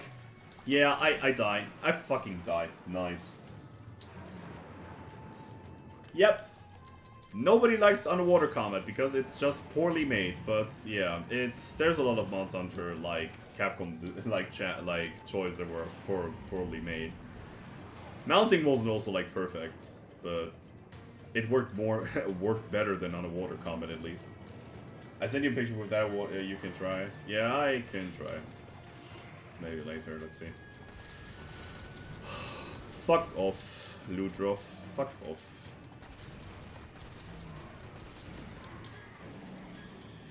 Now second time range mode. Yep. Yep. Good gameplay. Nice.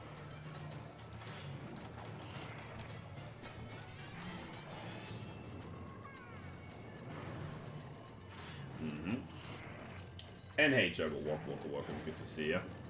Nice to have you back.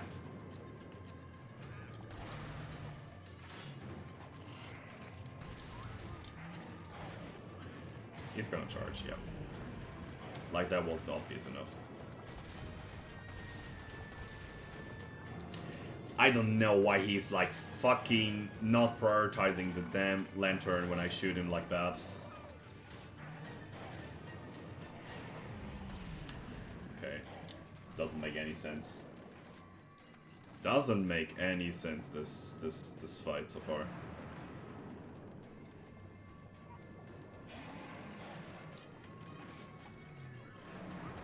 Okay, questionable.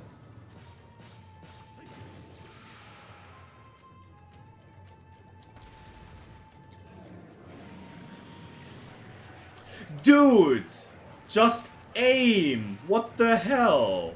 Let me aim for freaking time. What the fuck? This is so bad! Capcom, you suck! Major ass. What the fuck? Dude, don't you have any game testers? What the hell? Feels so bad to use. Nobody needs this dodge pattern. Nobody. It's useless. This is basically underwater combat. They fucking, like, I don't know. No, I don't suck. I do the exact thing to do on gunning on Gobble. The exact thing. Shoot the freaking lantern. It doesn't work. We're fucking pallet shots. My Jesus Christ. Yeah. Rios will be like, yeah, you suck. Yeah.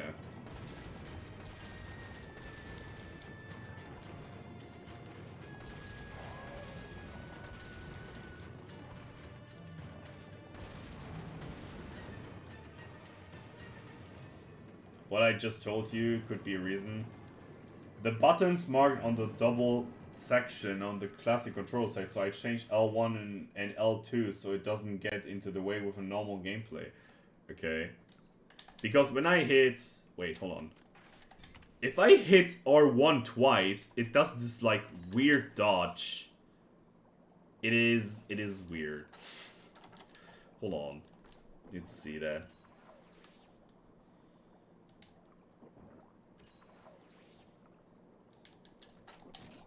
No, I don't want to abandon the quest, not yet. I keep my sanity. I'm keeping my sanity.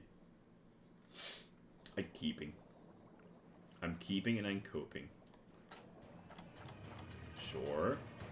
Instant sign on the monster. Oh, he is on land, that's why. Okay, I want to see if this is working now. No, doesn't work still.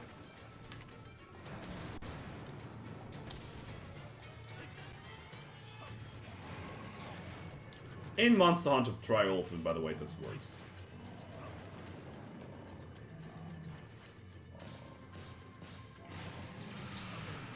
Okay, I tried.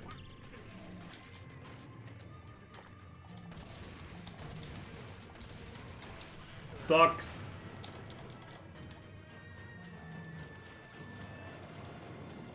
Sucks ass.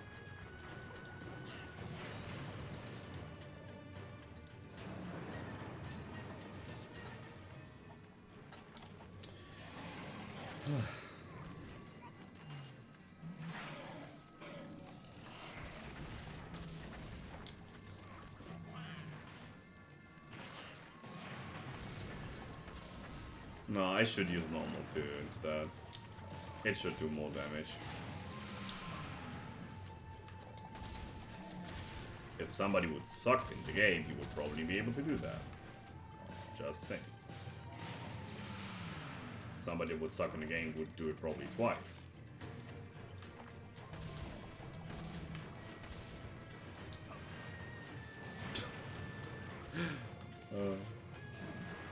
I would be probably also all out of range for that, but I'm not sure, actually. Charge again. Sure.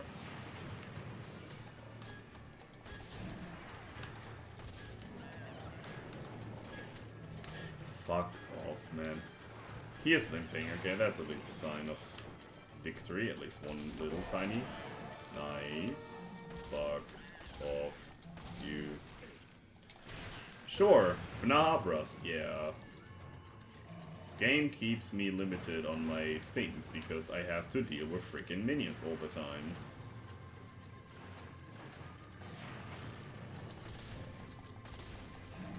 I could capture him, but I feel like I can probably kill him with the shots that I have.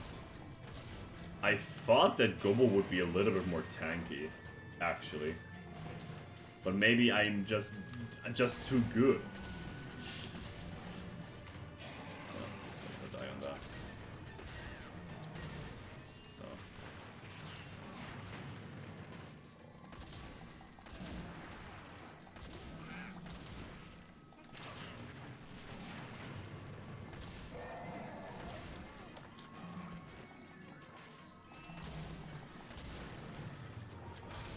Jesus Christ.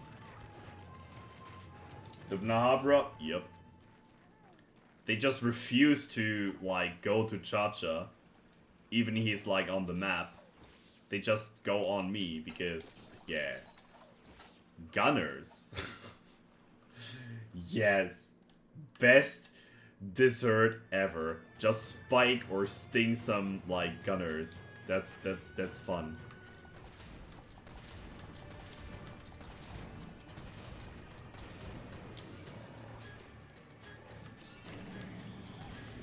Holy shit. No. Yep. Nice. Balanced attack. So nice. Ah, yeah. Oh, yeah. Makes total sense, this move. Suck. The freaking suck.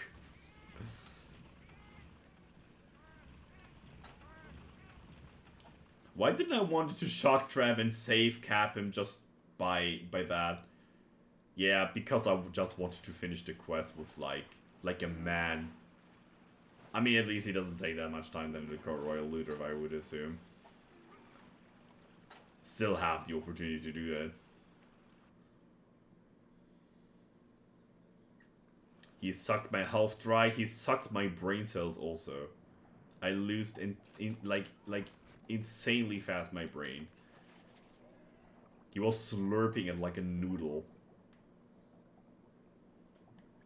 Slurping like a damn noodle it is.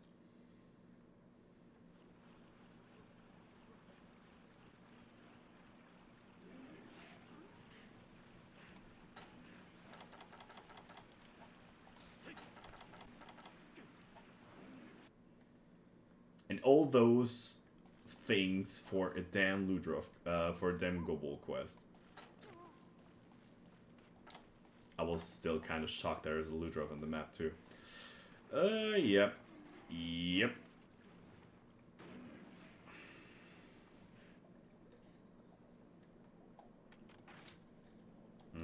I think he should sleep over there. Or he's just didn't arrive yet.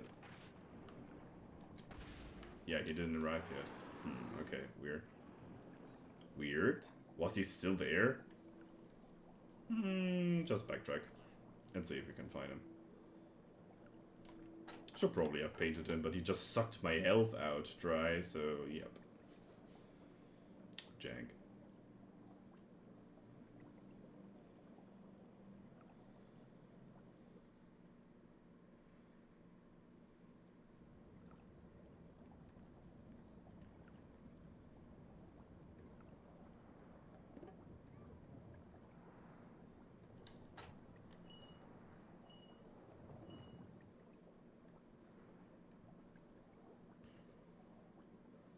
How are you supposed to fish him out of this quest in the first try?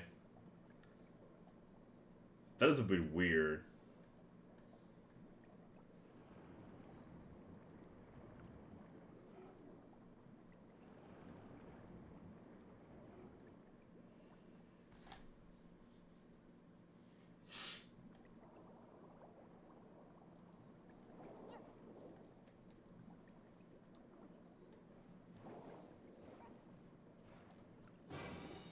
Hold on, hold on. Ah. Nearly missed you.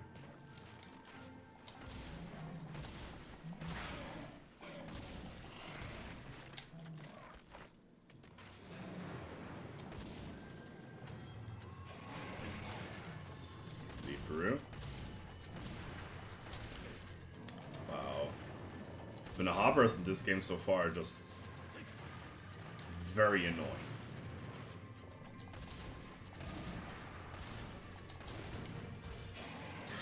Sure, yeah. Fun.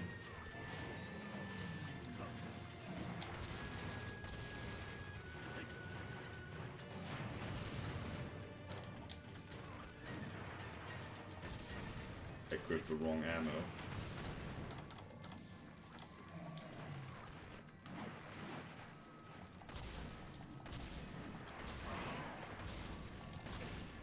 Fuck off.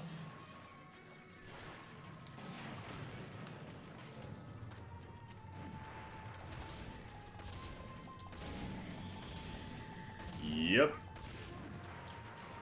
Don't dash. Fuck you.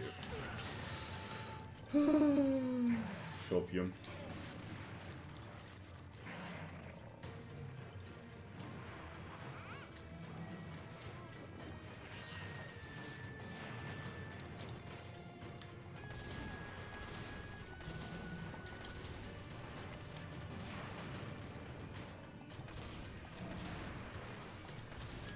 Oh yeah, no double turn. Yeah, sure, like...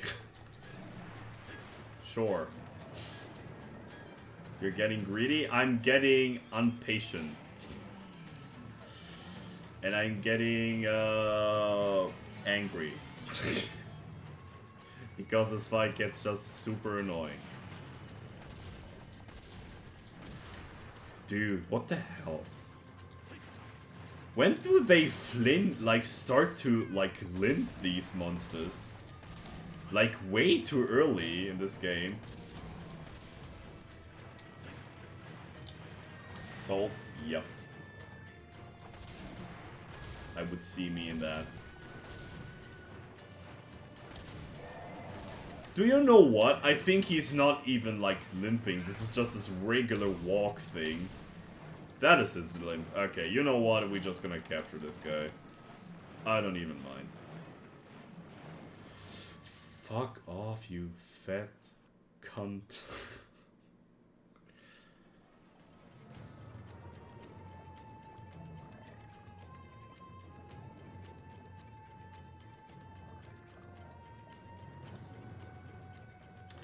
Fuck off, bro. Fuck the hell off. Stop, suck.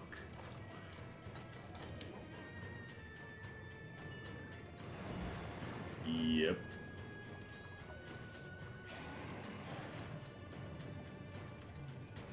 Can you do me a favor and not be stupid?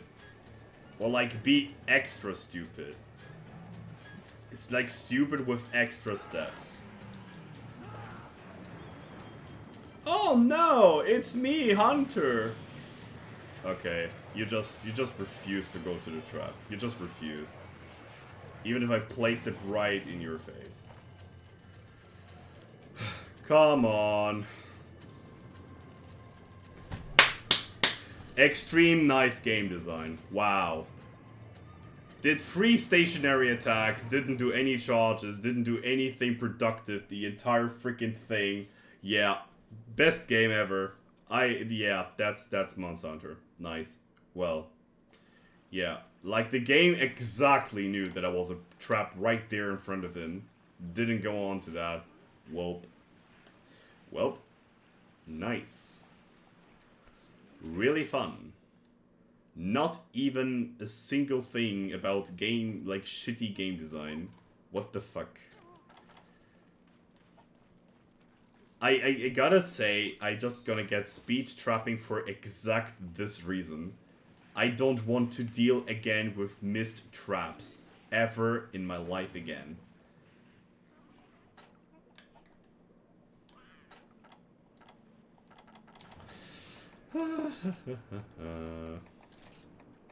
That is the reason why we did this.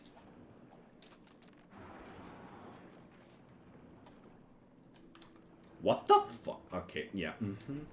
Fun. Fun. Super fun.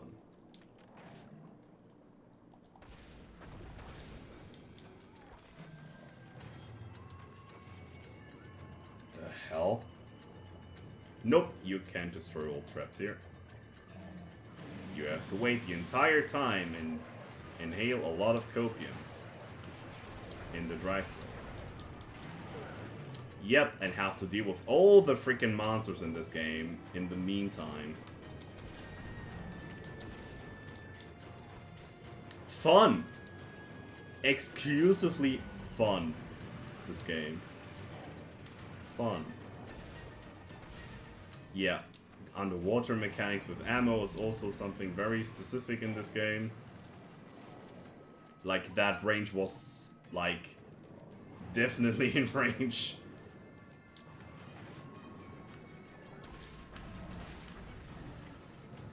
Oh my god.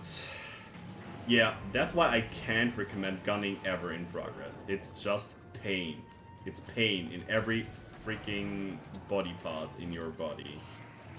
It's pain even in your toes, and this is very rarely.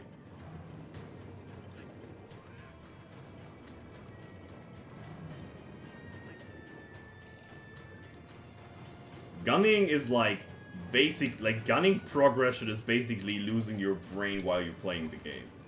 You need your brain to make certain sets that are like working in a certain way. You lose a fuck ton of time of damage because you have to deal with freaking shitty controls in this game. Like, what the fuck?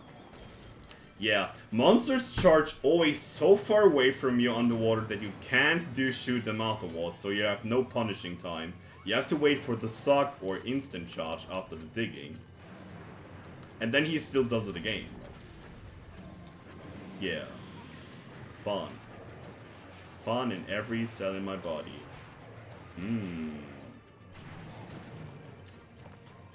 Yeah. Yeah. Fun.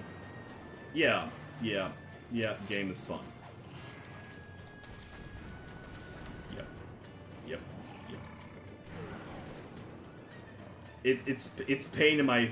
I don't know, it's pain everywhere. On a molecular sense, it's just pain.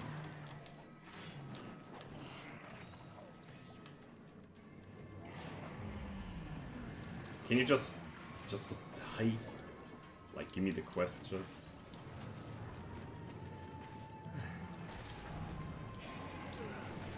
Sure, blue drop makes fun. Good thing this is a small gobble, otherwise I would get hit by that chargers all the time.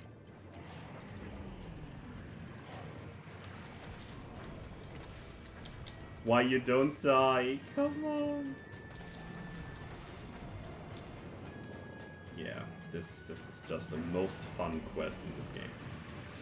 Yep. Yeah, that doesn't... I don't know. It's just jank as fuck.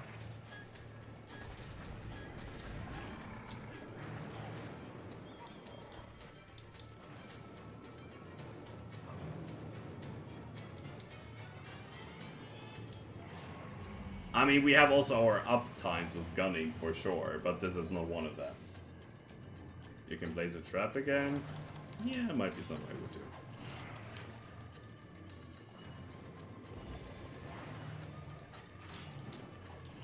Cha-cha. Don't be stupid. Come up here. Thank you. 1, 2, finally. Copium. That was bullshit. That was just bullshit and annoying. Very far away from being fun and interactive.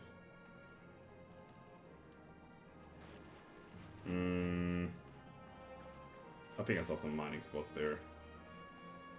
Finally, yep, it took me just 31 wait, time left? No, oh yeah, time left. 31 minutes. Nice. Good game. Fucking 30 minutes for a Gobble quest. Nice.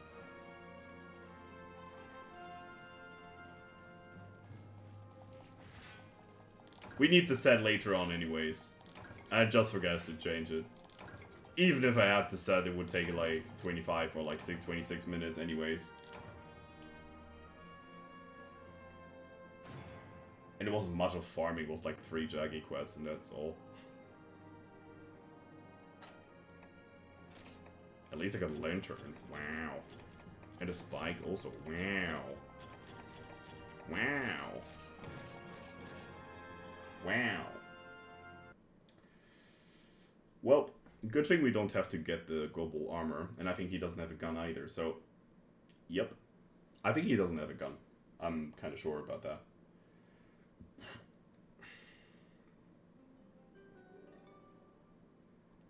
I'm probably gonna do it in a different way than the last in this time. This time we don't have the cutscene quest, so oh, we have better food skills now. That's pretty good, actually.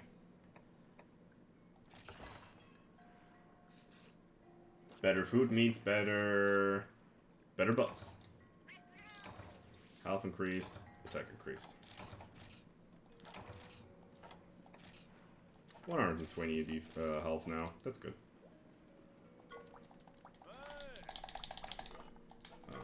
Okay, can I just get the fucking talk done? Jesus, they talk way too much in this game.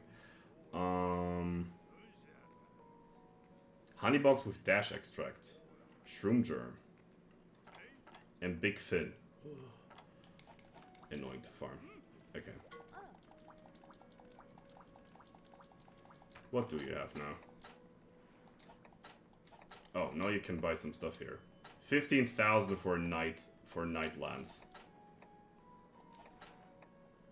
Okay, who is paying those prices is just an idiot. Sorry if it might offend you, but this is just stupid. 15,000 for a freaking lance, like lance buy. Giant show blade. Okay, the good old Egito. One more. Okay. Just tell me you don't have a gun. Yeah, perfect. So don't have to pay any attention to this fight ever again.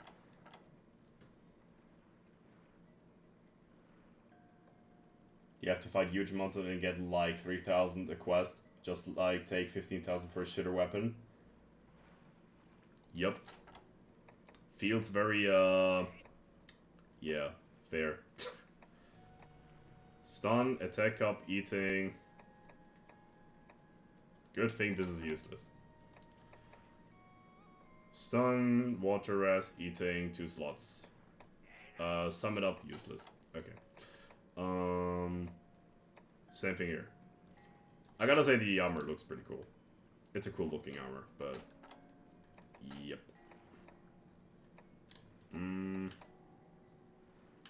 Nope. Okay, good thing. No armor, no weapon, maybe a decoration. That would be the last thing ever.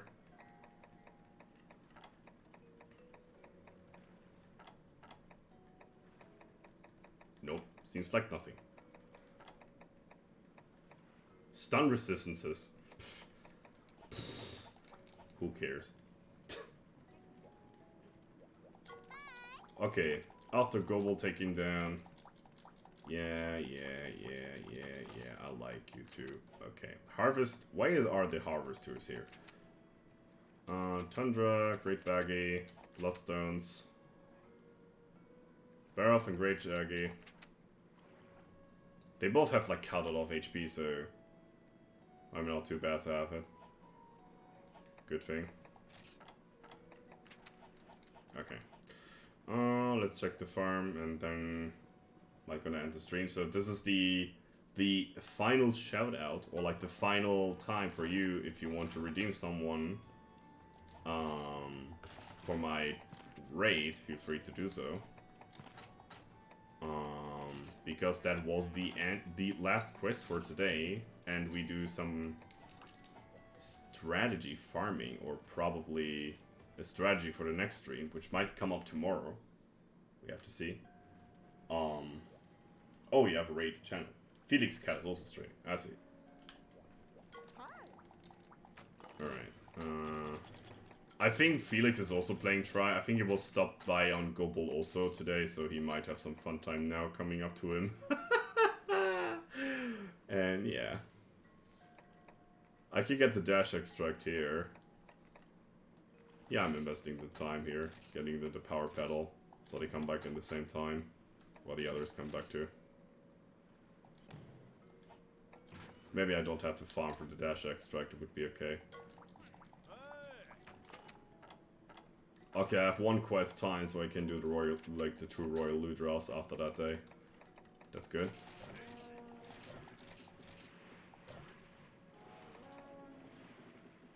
Yeah.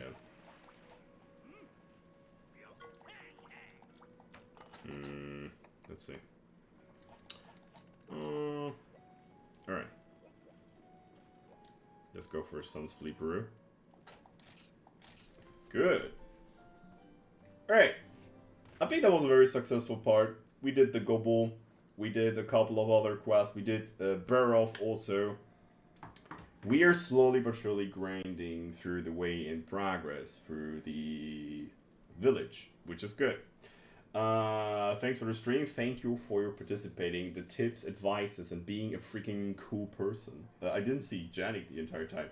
I thought he would like being, you know, already typing something back. Yeah, alright. So, motherfucker. Alright. Let's go to raid Felix Cat. Probably streaming Try, I assume. Yeah, he does it also. He is now in the winter, or like in the tundra. So we're gonna do this, what he does today, we're gonna do tomorrow. Just with the exception we do it with gunning. So, yep. See you guys tomorrow.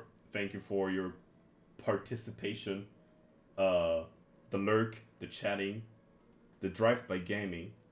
That was amazing. We see us tomorrow again. Probably on a similar time. I wish you guys a wonderful night, and we see us tomorrow. Bye-bye. Bye-bye. Bye-bye.